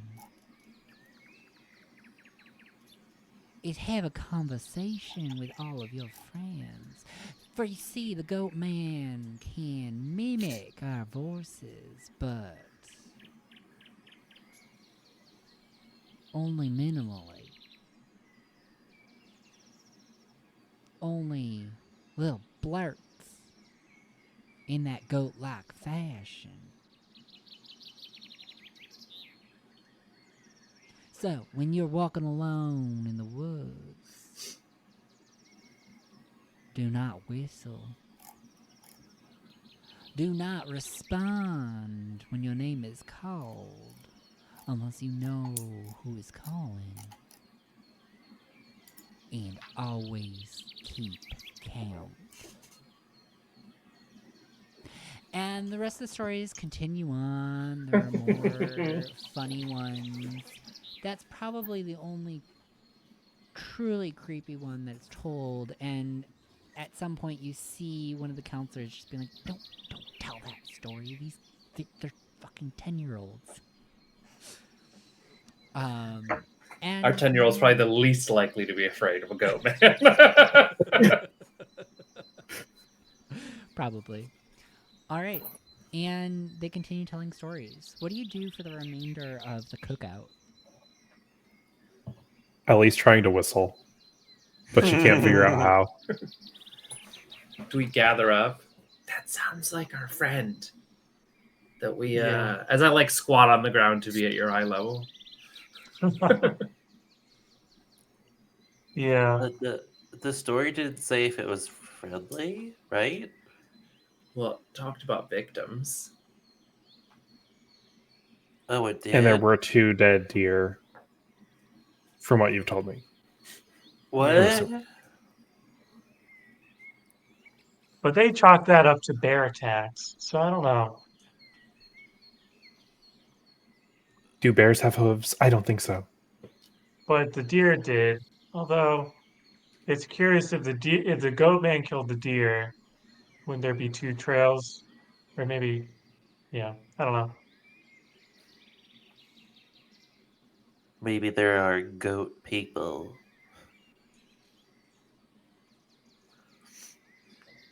Hey, this is Appalachia. Anything can happen. So do we? I definitely think we should just not explore any further. Safety in numbers, right? Yeah. Yeah, that's probably a good idea. And if anything, you've got your piece on you. The knife What? Are you talking about the bug spray Oh, flamethrower? yeah. Shh, don't say and the that so flamethrower. loud. Uh, Oh, sorry. oh. Oh, it could be. Oh.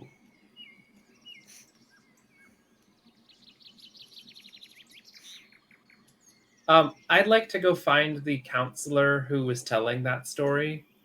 Yeah. Do you have an investigation point to spend? I mean, yes.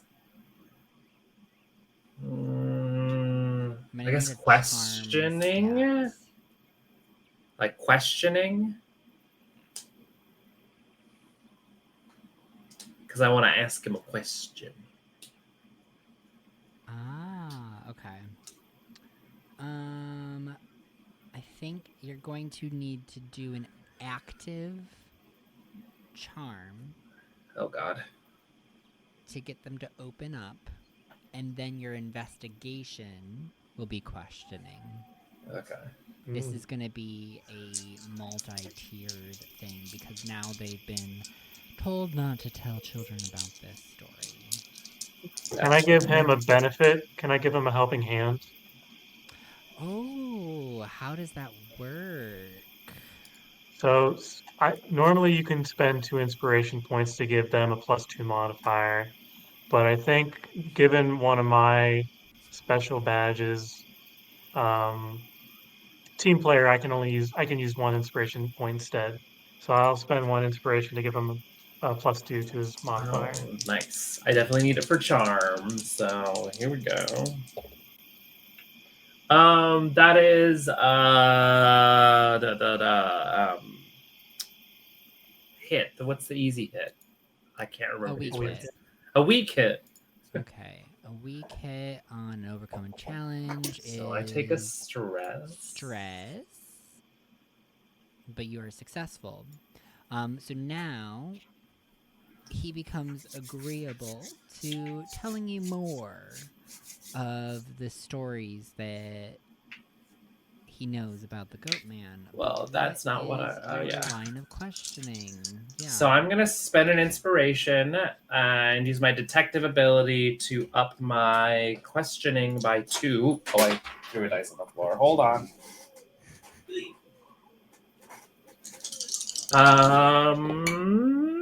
That's weak hit. How does one get rid of a goat man? Okay. So, weak hit for investigation is a clue, inspiration point, and fear deck. No fear deck. No because fear deck. I have scholarship, which allows me Okay. to bypass the fear deck when I'm investigating and get a weak hit. All right. So to your So fear you're deck. trying to figure out how to banish. Is that what? Yeah. You're... What do your stories say about the how to get rid of a goat man or a skinwalker? Well, all the stories of a skinwalker that I'm familiar with involve the skinwalker having some sort of primary form, one that they have to either shift off or shift into. Okay.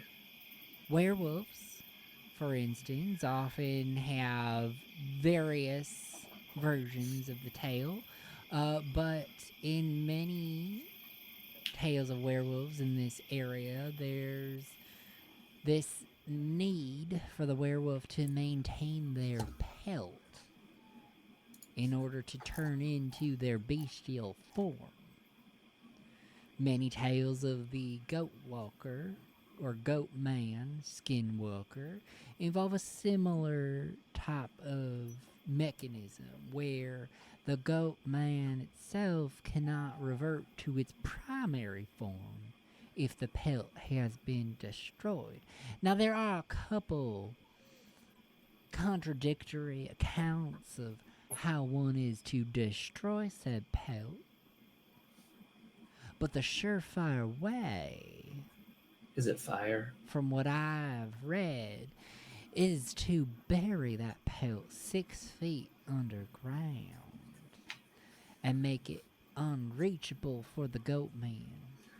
Any attempt to burn or otherwise deface the pelt allows the skinwalker notice, and they are likely to return to the location of their pelt and wreak havoc on those intending to do it harm.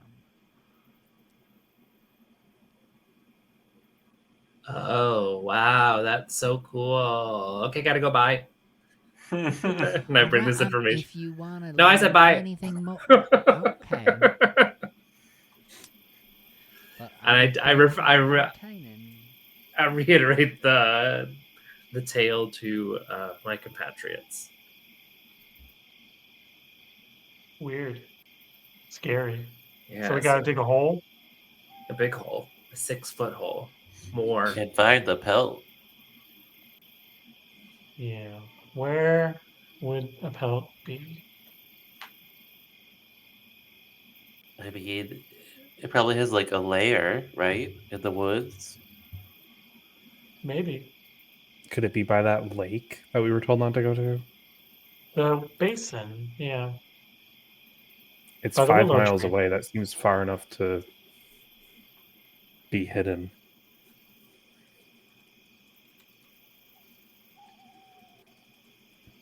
I guess we gotta go find some shovels though too.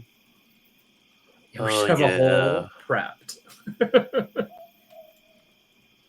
Oh yeah, because digging 6 feet probably takes like a night for our children. Yeah. I mean, Unless there's an excavator. That's true. A bobcat just lying around. We can probably find tools by the gardens, Oh, that's true. True. which is Oh, by the yeah. trailhead, which we need to go to anyway. Trailhead 1. Yeah, Hmm. that is the last kind of physical sign that you are aware of interacting with the what you now believe to be the goat man. Well, I guess we know what we're doing for tonight and then the next few nights of camp. Yeah. And we can Does it look like we montage should... that. Yeah. Yeah. I just want like no, sorry, go ahead. We just like we don't want to walk 5 miles and then it not be there. It's the only. Yeah. So find a way to narrow down the location.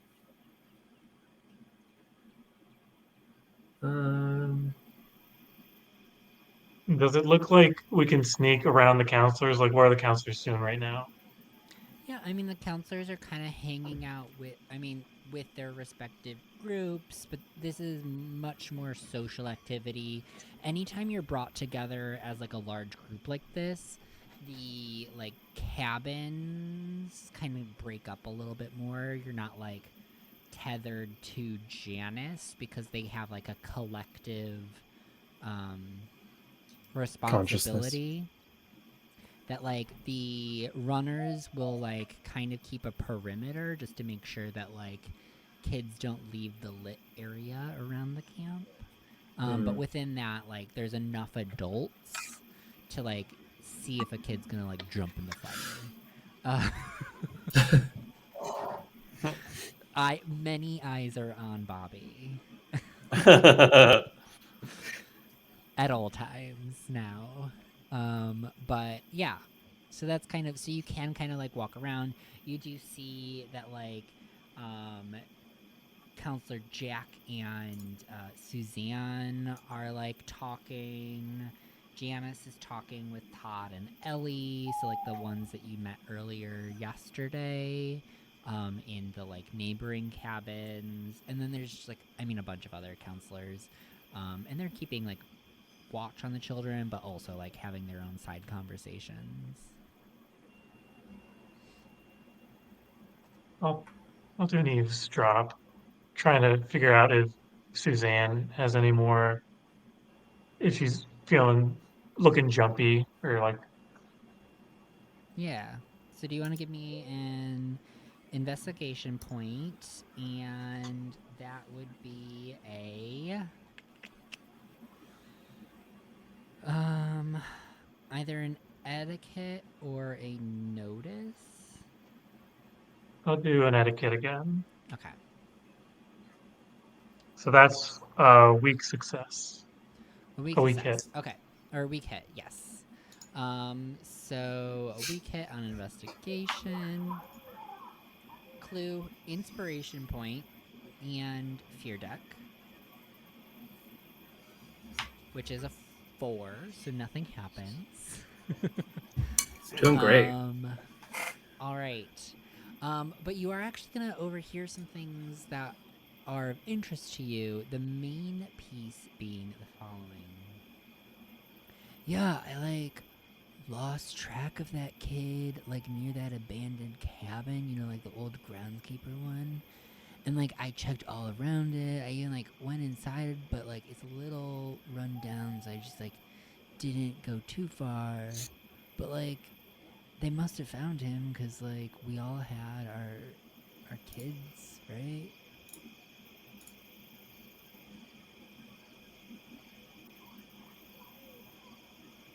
Well, that's intriguing. I return to the group and I say, y'all, there's a cabin in the woods that's abandoned.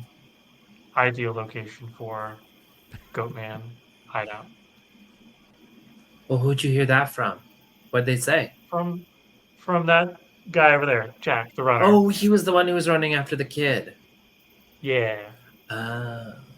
He's saying, oh, well, if everybody had their kids, then there must have been no kid or a kid that's not their problem. It's like the They extra. checked in. Yeah. So, do we want to go there now? Or later Maybe after we we dig wait the till we're hole? not being watched. Yeah.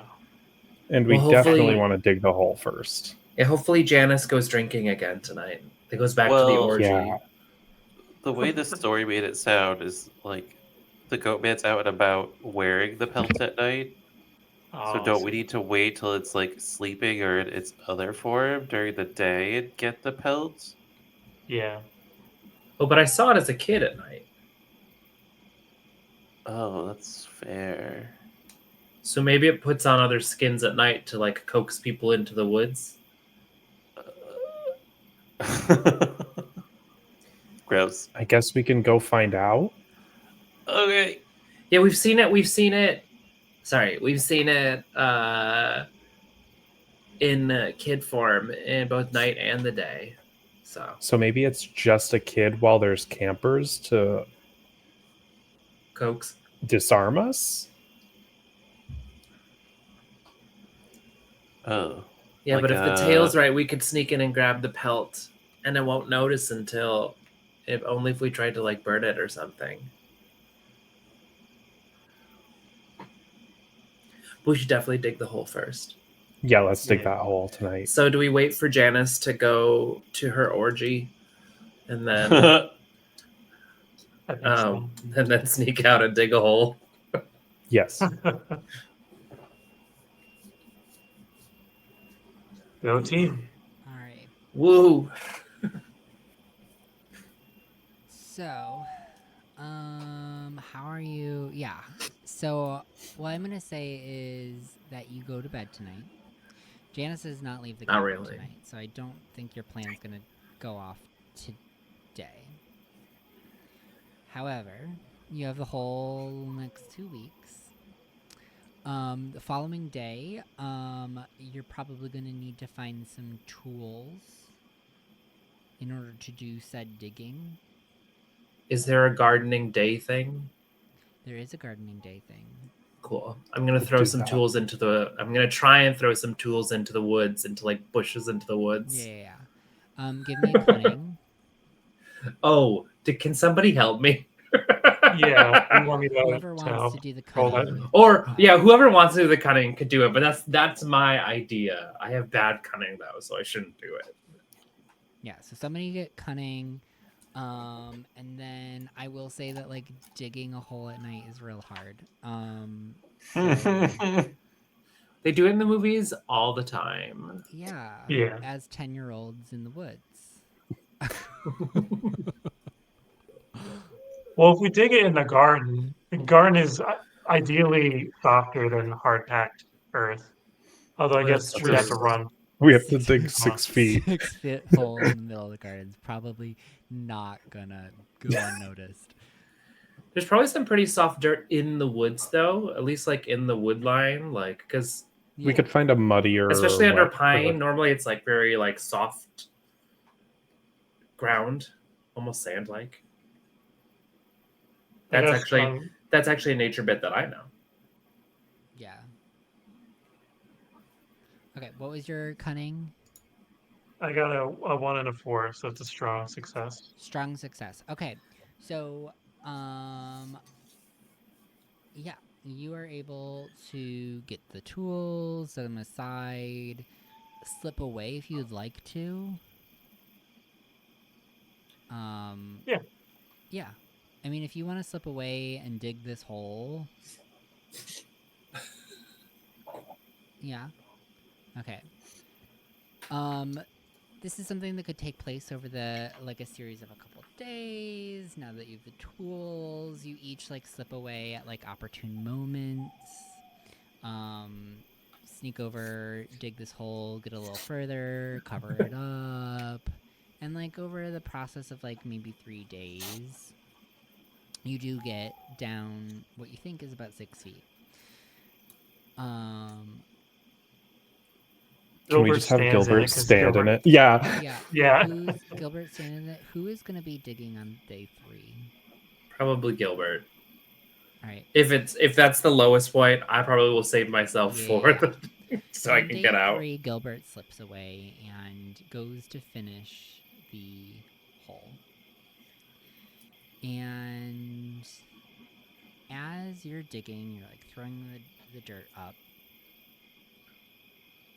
You bend over, stick the trowel in the ground, throw it up, and you raise your head and you see maybe 30 feet off, there's a kid standing in the woods. No. And they are just miming your digging motion.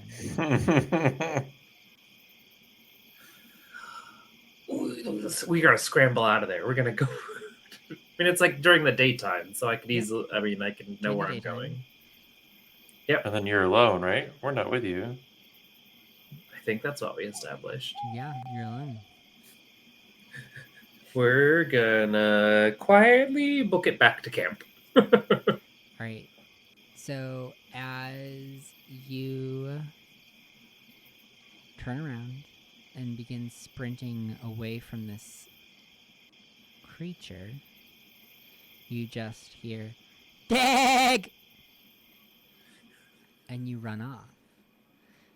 It doesn't chase after you, but leaves you with an uneasy feeling for the remainder of the day. You But think? your hole is dug.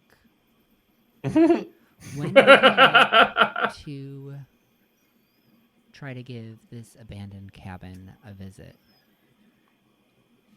Would you like to wait for the following day, or would you like to do it at night? Team. I would vote for day. Yeah, if it's out just as much during the day as during the night, I don't know if it matters too much. So day Would for we us. all be able to do it during the day though at the same time? Yeah, it's easier to sneak out at night. Good point. Do we have a sense of who the most irresponsible counselor is? After a few days. If somebody wants to spend an investigation in order to do a etiquette stat check. I have 0 in etiquette, so I could not actually do it.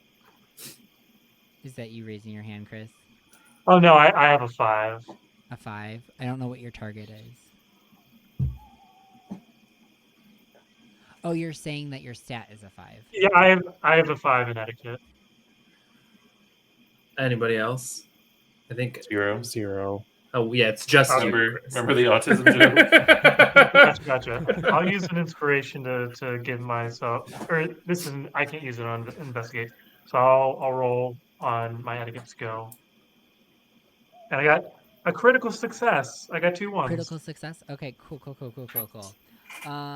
It is definitely who was Janice talking to? Jack. Before? No, Todd? might have been Todd. Todrick. Yeah, Todd. Todrick is a camper. Yeah, Todrick is a camper. Todd is the Todd counselor. is the other counselor that Oh. was drinking with Janice on the first night. Oh right. Yeah, it's definitely Todd. Like, he actually actively is like a bad influence on the rest of the counselors, trying to constantly coax them to like go out partying at night, to just kind of like leave the kids, just like lock the door. Like, they're not gonna get out if you lock the door. Fire hazard. Jesus. What a rude. What is Todd's go-to activity? Like, what is his theme of activity? Is he a crafter? Is he a sports person? Todd does the baseball every day. Every day he does baseball. Mostly because he can just pitch to the kids and make them run around in circles. Looks like we're doing baseball and playing outfield, guys. Yeah. Yeah, that's fair. Way outfield. Way outfield. All right. Yeah. It's gonna be a tough one. I feel like if teams are There's switching and definitely things like numbered that. teams. Yeah. Unless there's so many people that love baseball that it's always like packed. I don't know. Yeah, how is baseball pretty packed? That's a great question. It is one of the larger sign-up sheets because you need like a good number of kids to play, and like they're not playing actual baseball, so like they do have like extra slots. I don't know how many kids how many people are normally on a baseball field. I don't know sports. What if we just didn't sign up for an activity for one session? True. Because then they would Ellie have no coming idea. through with the ideas. Ellie coming through with the ideas. Yeah, I guess making a that's system fair. that I set up. Yeah, let's just pretend to sign up and not actually sign up.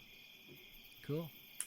So the next day, you don't sign up for anything, and as like each of the counselors is like gathering their groups, grabbing the sign-up sheets, putting it to their clipboards, counting all the children, making sure they're crossing everybody off, they start taking their groups.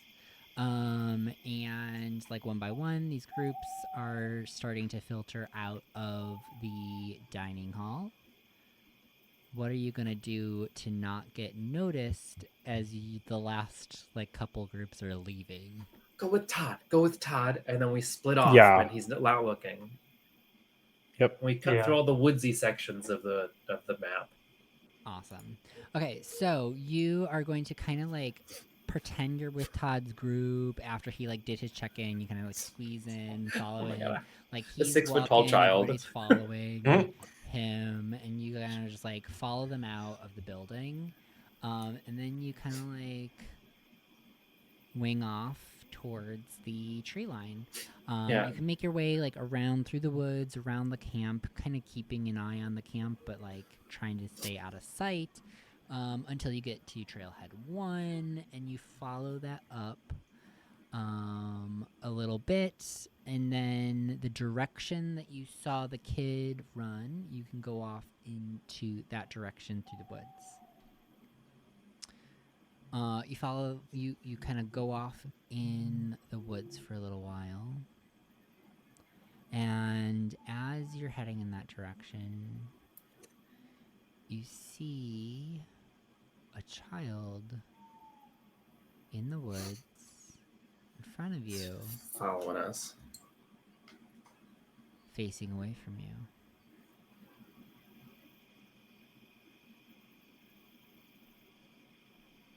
One, two, three, 4. 5.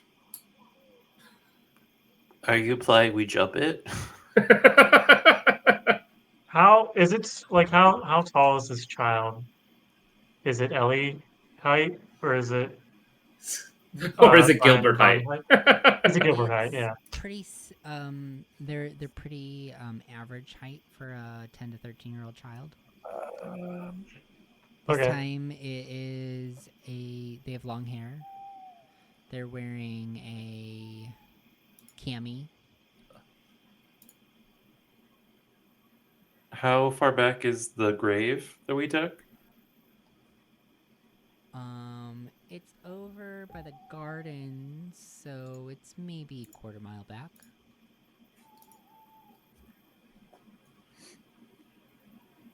Or That's not that logistically, far. how hard would it be to drag a mythological being disguised as a child a quarter of a mile and dump Oh, them we in the just grave? bury him alive instead of getting Yeah. his pelt.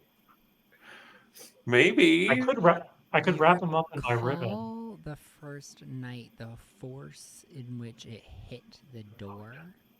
I was gonna say, it's And my way then stronger than a the child. force in which it propelled itself off the ground.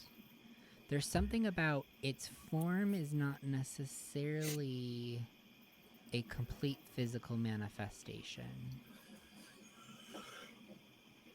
It's like a Hence cloaking why device. there were scratch marks on the step the first night, and hoof marks in the ground, even though what you saw was a child wearing shoes.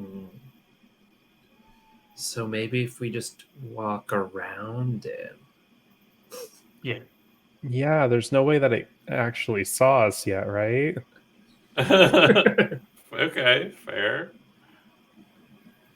So we just duck into the woods and try and make our way circumnavigate Well, it. I mean, Jack chased it. Jack chased it. Yeah, but Jack was an Oh. adult. It wants kids. Well, I look like an adult. Do you think it thinks that I'm an adult because I'm tall? Can you deepen your voice? Do you have any facial hair? I probably have like just like the fuzzy mustache growing in. But, hey kid, what are you doing out here in the woods all by yourself? God, I sound like a creeper. Camp! Just a little. Camp! What about camp? Love! Camp! Wait, does it just want to be a camper? Oh no. Is this wholesome? I'm not ready for that. Love! Camp! Camp! Okay. You should go to camp then. Without killing anyone. Just hang out in camp. Yeah. They begin to walk kind of at a diagonal, slightly away from you, but through the woods. And each time they pass through or behind a tree, they come out on the other side as a different child. No.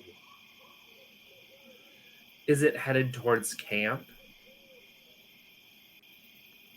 In a way, I think if they continued on their trajectory, they'd probably hit somewhere between cabins block B and the boat docks. Part of me thinks we should follow it. I think so, yeah. Okay, oh boy.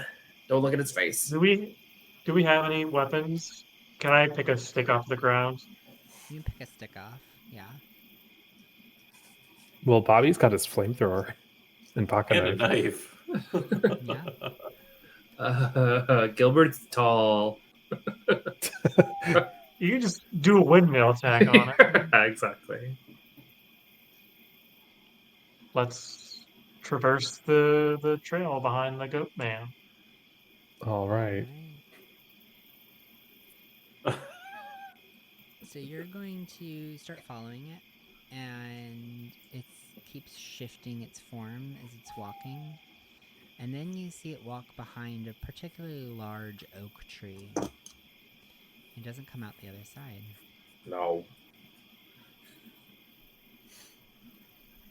1, 2, 3, 4. Hey, kid. Are you still there? We're having s'mores. Oh, that was pretty good.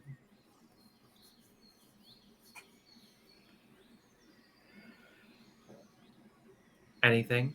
No response. Okay. Do we look behind the tree? You Come this far. continue to approach the tree. And then you hear a snap of twigs as it starts sprinting off in the other direction. This time Like it's back? a third child. Do you chase after it? Wait, when you say in the other direction, like away from where we were going, like it's going backwards. Like if you were following it, it was going like off forward and to the right. Yeah. It went behind a tree, and as you were approaching that tree, it took off forward and to the left. Kind of zigzagged the other direction. Oh. So it's going north-ish now. Deeper into the woods. Yeah.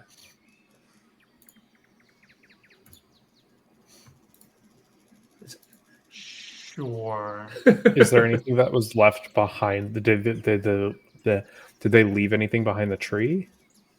Right. So you want to continue on to check out that tree? Ellie does for sure. Okay. So Ellie's gonna go check around the tree.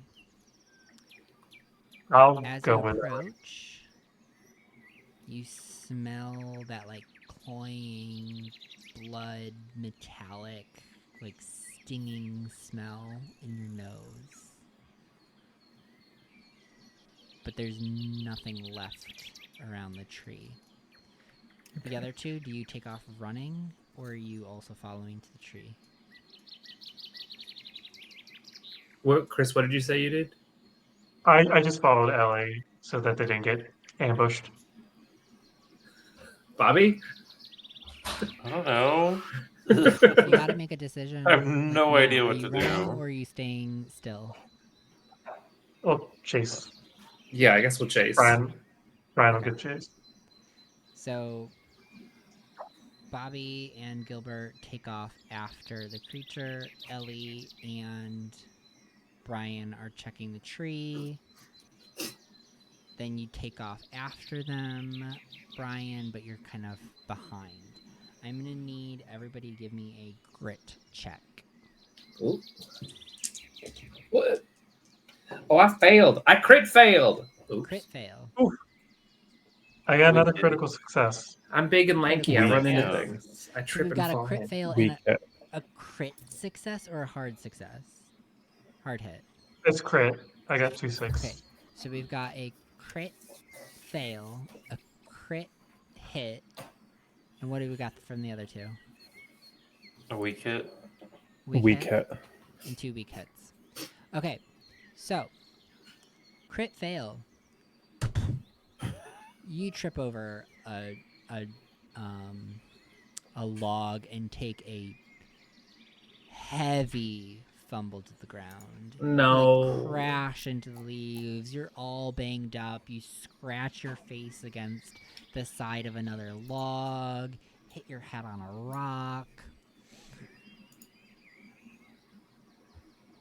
Brian, you keep pace with them until you see them run into an abandoned cabin.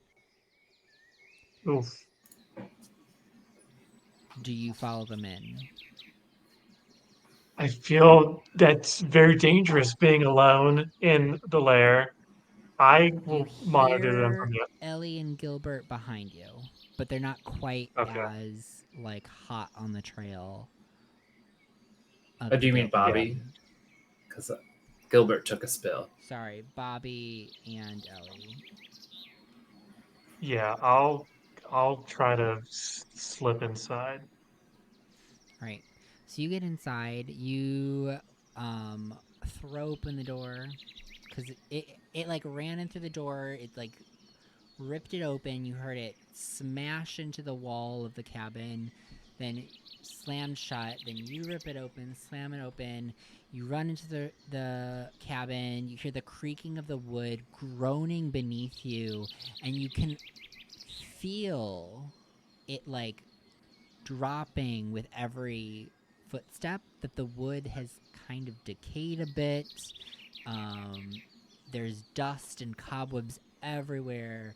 And all of the furniture is like moldy. And as you enter this space, that smell, that copper scent, is the most pungent that you've smelt yet. So overwhelming that you hit this like nausea flows over you. You feel it like ping in the pit of your stomach. You gag a bit. And that's when you hear voices, children's voices calling out from below. Help! You hear from the corner of the room. Help! and then it lunges at you. I'm Oh. gonna need a fight check from you as the Oh, other dear. two enter the room. So I do have a weapon on me. Fight. This is an attack roll. It's just a fight roll. Fight Oh, that's a is skill. offensive and defensive. Yeah, it's a Gotcha. skill. Gotcha. Yeah. I think you get to Ooh. choose. You get to choose if you want to fight or defend. Those are two different actions or moves. Oh. Okay, but they all use your fight stat, so you can defend The or attack. That's it. It says defend and mostly uses grit. So you can use grit to defend as opposed to attack. Oh, okay. Okay, so you can basically attack. Okay, you can defend. Yeah. Got it. If it's a grit roll, then I have a weak hit. All right, weak hit. So you're successful, gain 0 stress on a 1 stress impact. Oh, goodness. I didn't understand this. I don't really know what that means. So we're just gonna say you gain a stress. Okay. So this is stressful. Yeah. Yeah. Cool. So I'm just gonna say that all hits from the Goatman are 2 stress hits, just to up the ante a little bit here. So if you get a weak hit, you'll take 1 stress. On a miss, you'll gain 2. Okay, cool. So it attacks. And then the 3 of you are now present in the room. What do you all do as it lunges? It lunged at Brian and swiped him across the shoulder. He's like pushed back and thrown into the wall of the room. Dust is thrown up into the air. Flamethrower, let's go.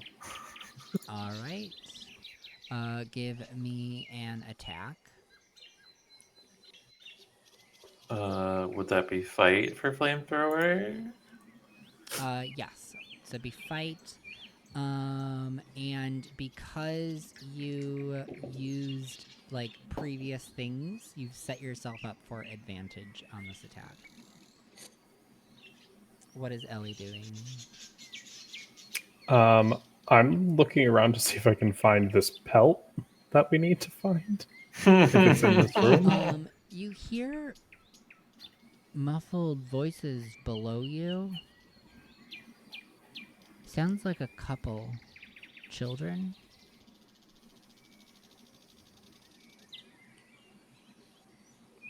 Is there like a hatch in the floor? Give me an investigation. Notice. Is the advantage for me +1 or +2? Let's go with a +2. Okay. I got a critical hit or critical success with the flamethrower. Nice. Okay, so critical hit is 2 stress on your target. Is a strong hit, and then critical is going to have a story element. That's how that works. Okay. So you Set the child on fire. spray the flame through the or you spray the bug spray and you light it and you torch it up. You see that the face, or not the face, because it doesn't face you at all. When it swiped at Brian, it swipes backwards, like it's running around with its arms like twisted backwards. And you see its like clothing burns and it just starts bleeding. Help! Help! Help! Help! almost mocking the screams of the children in the basement below.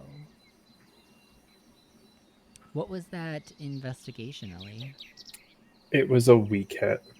A weak hit. So weak hit is successful with a stress. Okay. Right? I need to keep looking at For- this page for investigation. For investigation, it is different. That's right. What is it? Get a clue, inspiration, and Get a clue, inspiration, and draw from the fear deck. 7. All right. Clue is yes, there is a trap door. You can see the rug that has been moved aside. It's no longer covering it, so it's pretty obvious. All right. I'm gonna need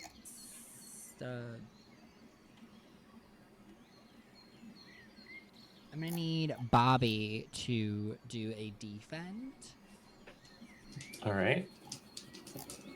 And I am going to use my self-defense badge, burn to inspiration to get +2. So I got it's a 9 or lower to succeed on defending myself. Nice.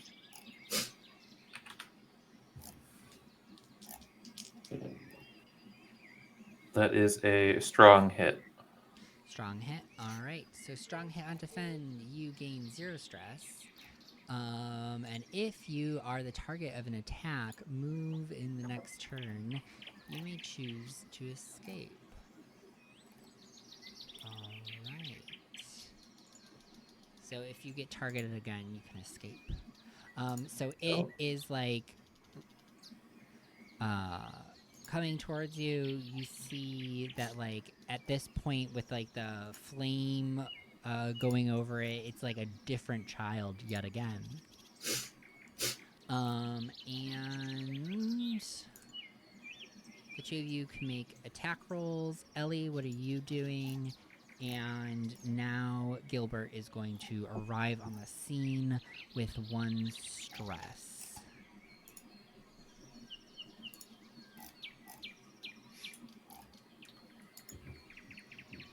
I guess I keep flamethrowering it.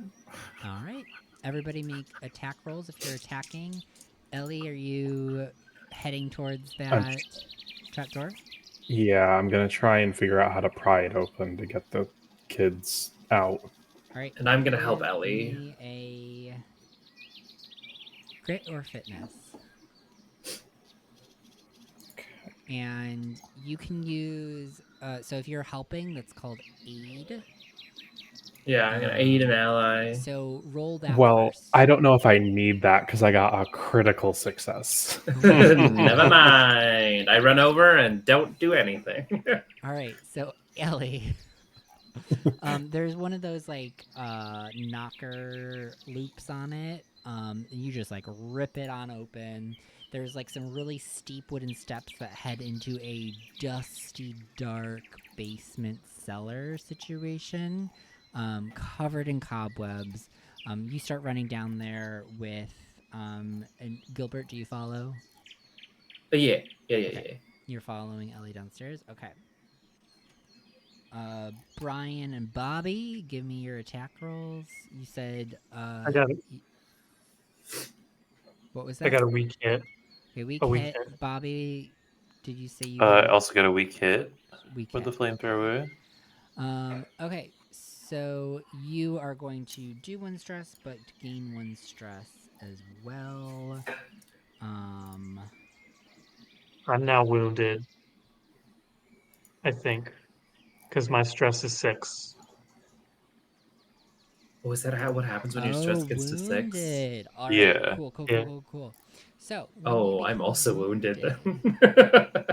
Oh, okay, so 2 of you are wounded. When you become wounded, there is something that happens. -1 to minus all 1. modifiers. All right. Oh, heck. Until you heal, which is not going to happen in a high-intensity scene. All right. So, I'm gonna explain what Ellie and Gilbert find in the basement. So it is very, very dark down there. Do you have a light with you? Gilbert, Tamagotchi. Tamagotchi? I don't think I have a light with me. No, I thought you had a flashlight. I don't know if I. Yeah. Oh, sure. I probably would. Okay, I would have You brought had it it with. the whole Yeah. time. I mean, like I normally don't just carry around a flashlight on me, but I have. You Oh, were well. planning on going to the abandoned cabin, so That's true. So that is sure, something yes, that I would have brought a flashlight then. you're the character that you've established. That feels right. All right. So you pull out your flashlight and you turn on, and in the corner of the room, you see 3 campers that have been tied up to a post. They are covered in dirt. They're crying, snot running everywhere, kind of bloodied, and around them you see toys, kind of like in a circle, but predominantly dolls, stuffed animals, action figures, all sorts of like various either humanoid or like personified animals. And they're like crying and they're calling out to you and they're, help us, get us out of here, help me, and they're like crying and all sorts of things. I can't really do children's voices, so I'm not even gonna attempt. They're just really whiny. For a good reason. They're currently kidnapped. Alright. So that's what you see when you turn on the light.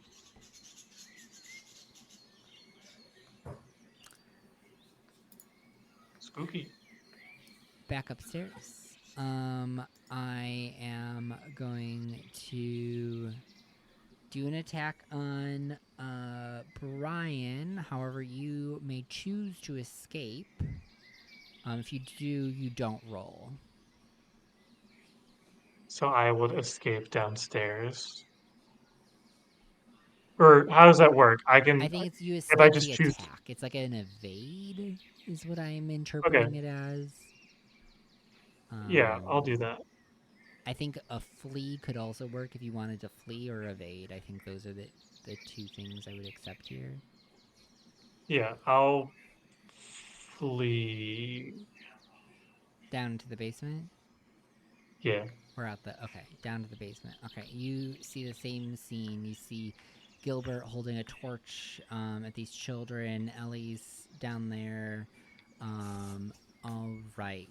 So you hear it like smash into the wall as it tried to swipe at you, but you are going to duck underneath and make your way down into the cellar. Bubby, would you like to do Guess I'll Puppy keep torching. gorge. All right, give me another. I'll keep going until I run out of bug spray.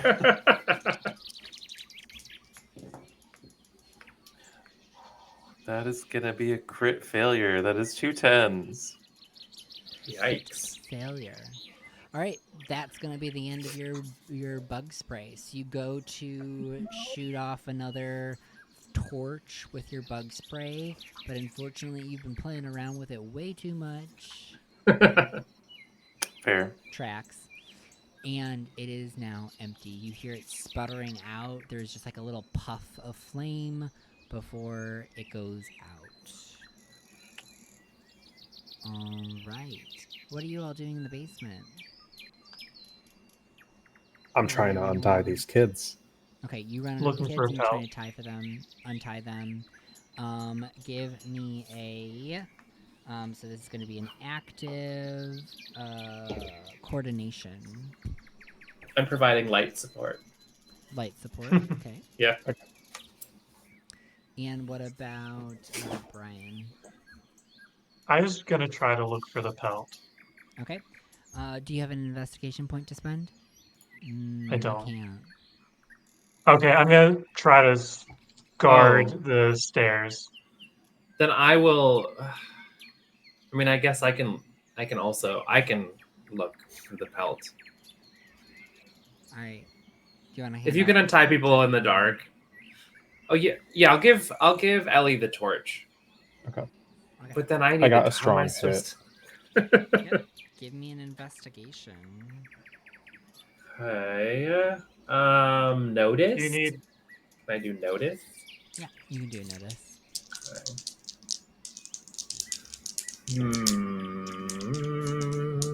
I will spend an inspiration to up my notice by 2. All right.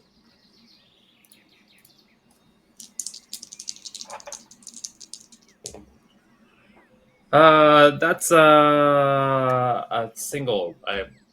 God, why can't I remember what it's called? A weak A hit. weak hit. Okay, a weak hit on that is going to be clue, inspiration, and a fear duck. Not for me. I am a scholar. I have scholarship. I do not draw from the fear deck. Okay. Nerd. Nerd. All right. So you do see the pelts in the other corner of the room. I will grab it and ew. It is pungent and heavy and oily. But you grab it. I will gingerly hold it. This is not a gingerly hold situation. You're not going to be able to lift it with your fingers like that. Oh, it's heavy? Okay. It's heavy. Yeah. This Got is it. I'll pelt just- of a large I'll just furred mammal. grab it with my bare hands then. Yeah. Cool. So you start. Do you throw it over your shoulder or are you dragging it? Just dragging it. All right. So you start dragging it up to this stairwell of the cellar. And Yeah, I'm just gonna book it to the hole. Bubby, The grave we dug. defend. And then what are you going to do after that? I'm going to pull out my knife and start swiping. That is a strong hit to defend. Strong hit to defend. All right. And a strong hit to stab. Okay, so you take no stress. And if you are targeted next turn, you may use that to flee or evade. And then you said a strong hit to stab? Yeah, I pull out the knife and I go, I have 3 older brothers. You think you scare me? And I'm going to charge. All right. Stab, stab, stab. It blurts out, run! And then it jumps through the window. You hear the crash of glass. And then you see this, like, child run on all fours away. No, ma'am. And you just keep seeing it shifting its shape as it crosses behind each tree. And there's like a moment of calm as you hear Gilbert dragging the pelts. You hear the children crying under you. Yep. And how are we doing with those coordination rolls? Oh, I got a strong hit. Strong hit. Okay. You untie the remaining children, and you are all able to make your way up to the first floor of the abandoned cabin.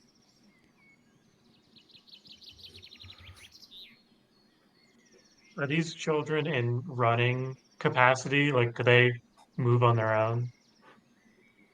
Yeah, like how long have these kind children of been? varies. So it looks like one of them has been here for, I guess this is only like what, day 4 of camp? So one of them has been here for like a couple days, like 4 days. 3 Wait, days. all of these children have disappeared from our active These campsite monsters. and nobody noticed. Jeez Louise. They did say to keep counting, and apparently they're not. I mean, that Suzanne lady came up with 20 different numbers. So That's very true. checks out. She let Ellie influence her a lot. How many people are in your group? Oh, There are 4 plus fuck. these 3 4. children. So 7 total. Gilbert does not care. Gilbert is gonna book his shit directly to that hole. Yeah. All right. All right. So you start running off into the direction of the hole. The other children are following. Is everybody following? No, I pull up my knife and say, "What are your names?" Oh, at the children that you just Yeah, really intimidating. Hey, it's Marie. This is Tony and Gertrude. Oh. No, everyone, tell me your own name. Okay, they each tell you their names.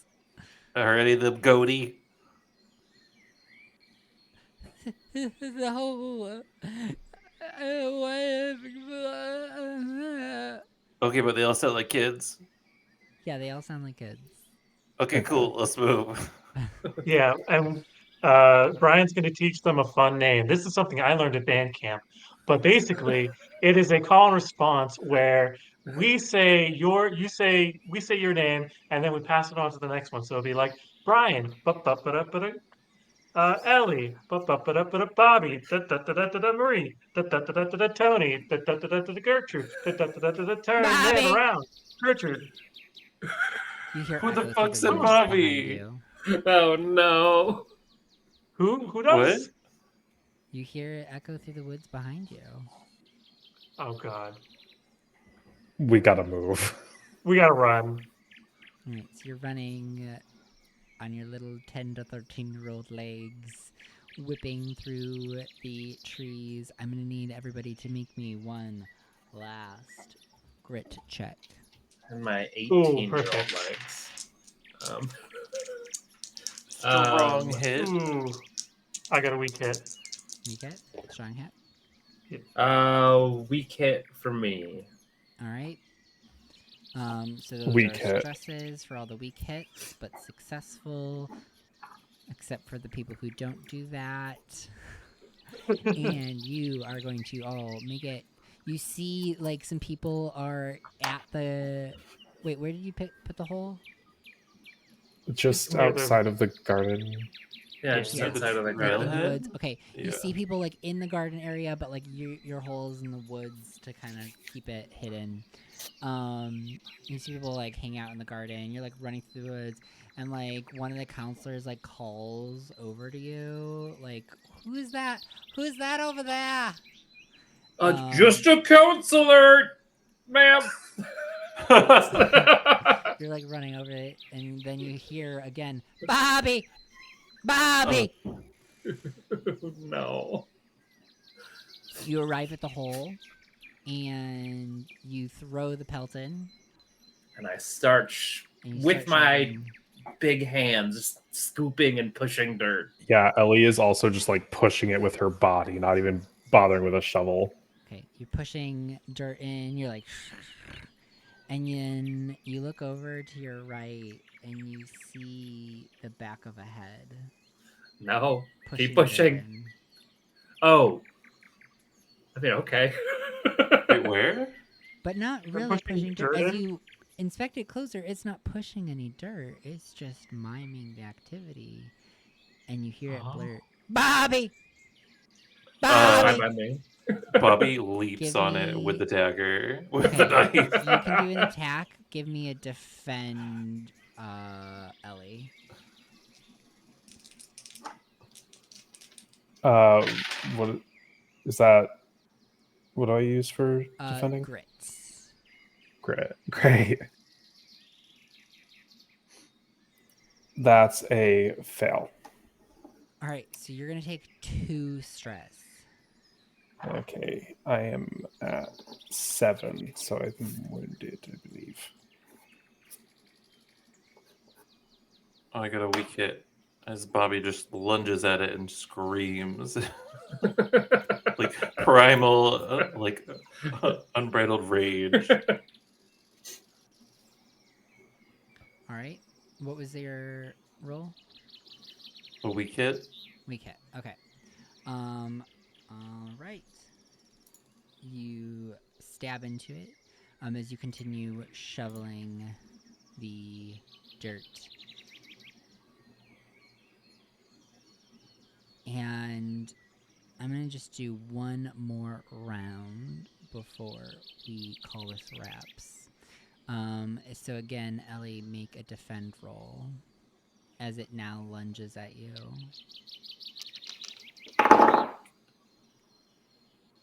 That is another fail.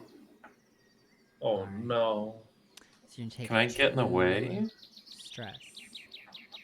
Okay, I'm at 9. All right. Attack roll, Bobby. As the other are the other 2 attacking or are they digging? I'm helping I'm- to shovel in dirt. I'm Okay. digging. All right. That's a miss. A miss. All right. I believe that is 2 stresses. I am now wounded. As you like lunge at it and it just kind of it grabs onto you and throws you, like it kind of does a spinning motion and throws you against a tree. Ugh. It is much stronger than it looks. This like 5-foot child looking thing. But as Brian and Gilbert finish burying the pelt, you see it stop. It scrambles to its feet at the edge of the group and just kind of sits there for a while before it walks off into the woods. Never to be seen again.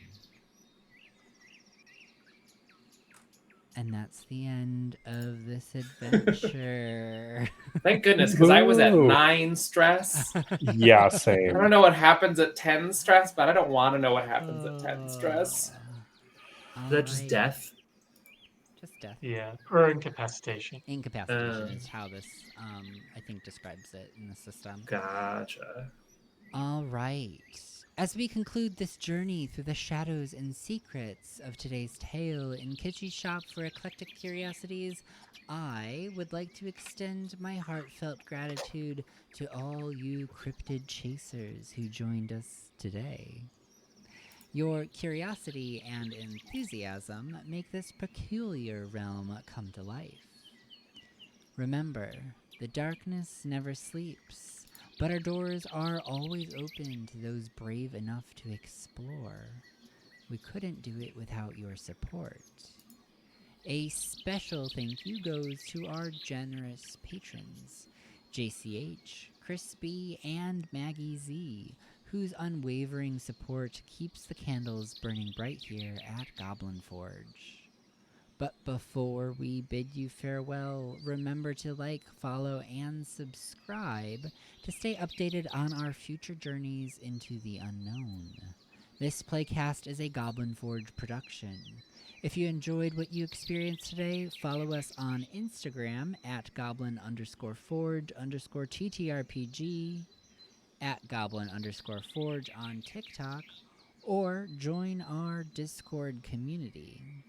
And if you haven't already, be sure to share the mysteries of Kitschy's Shop with your friends and fellow seekers of the supernatural.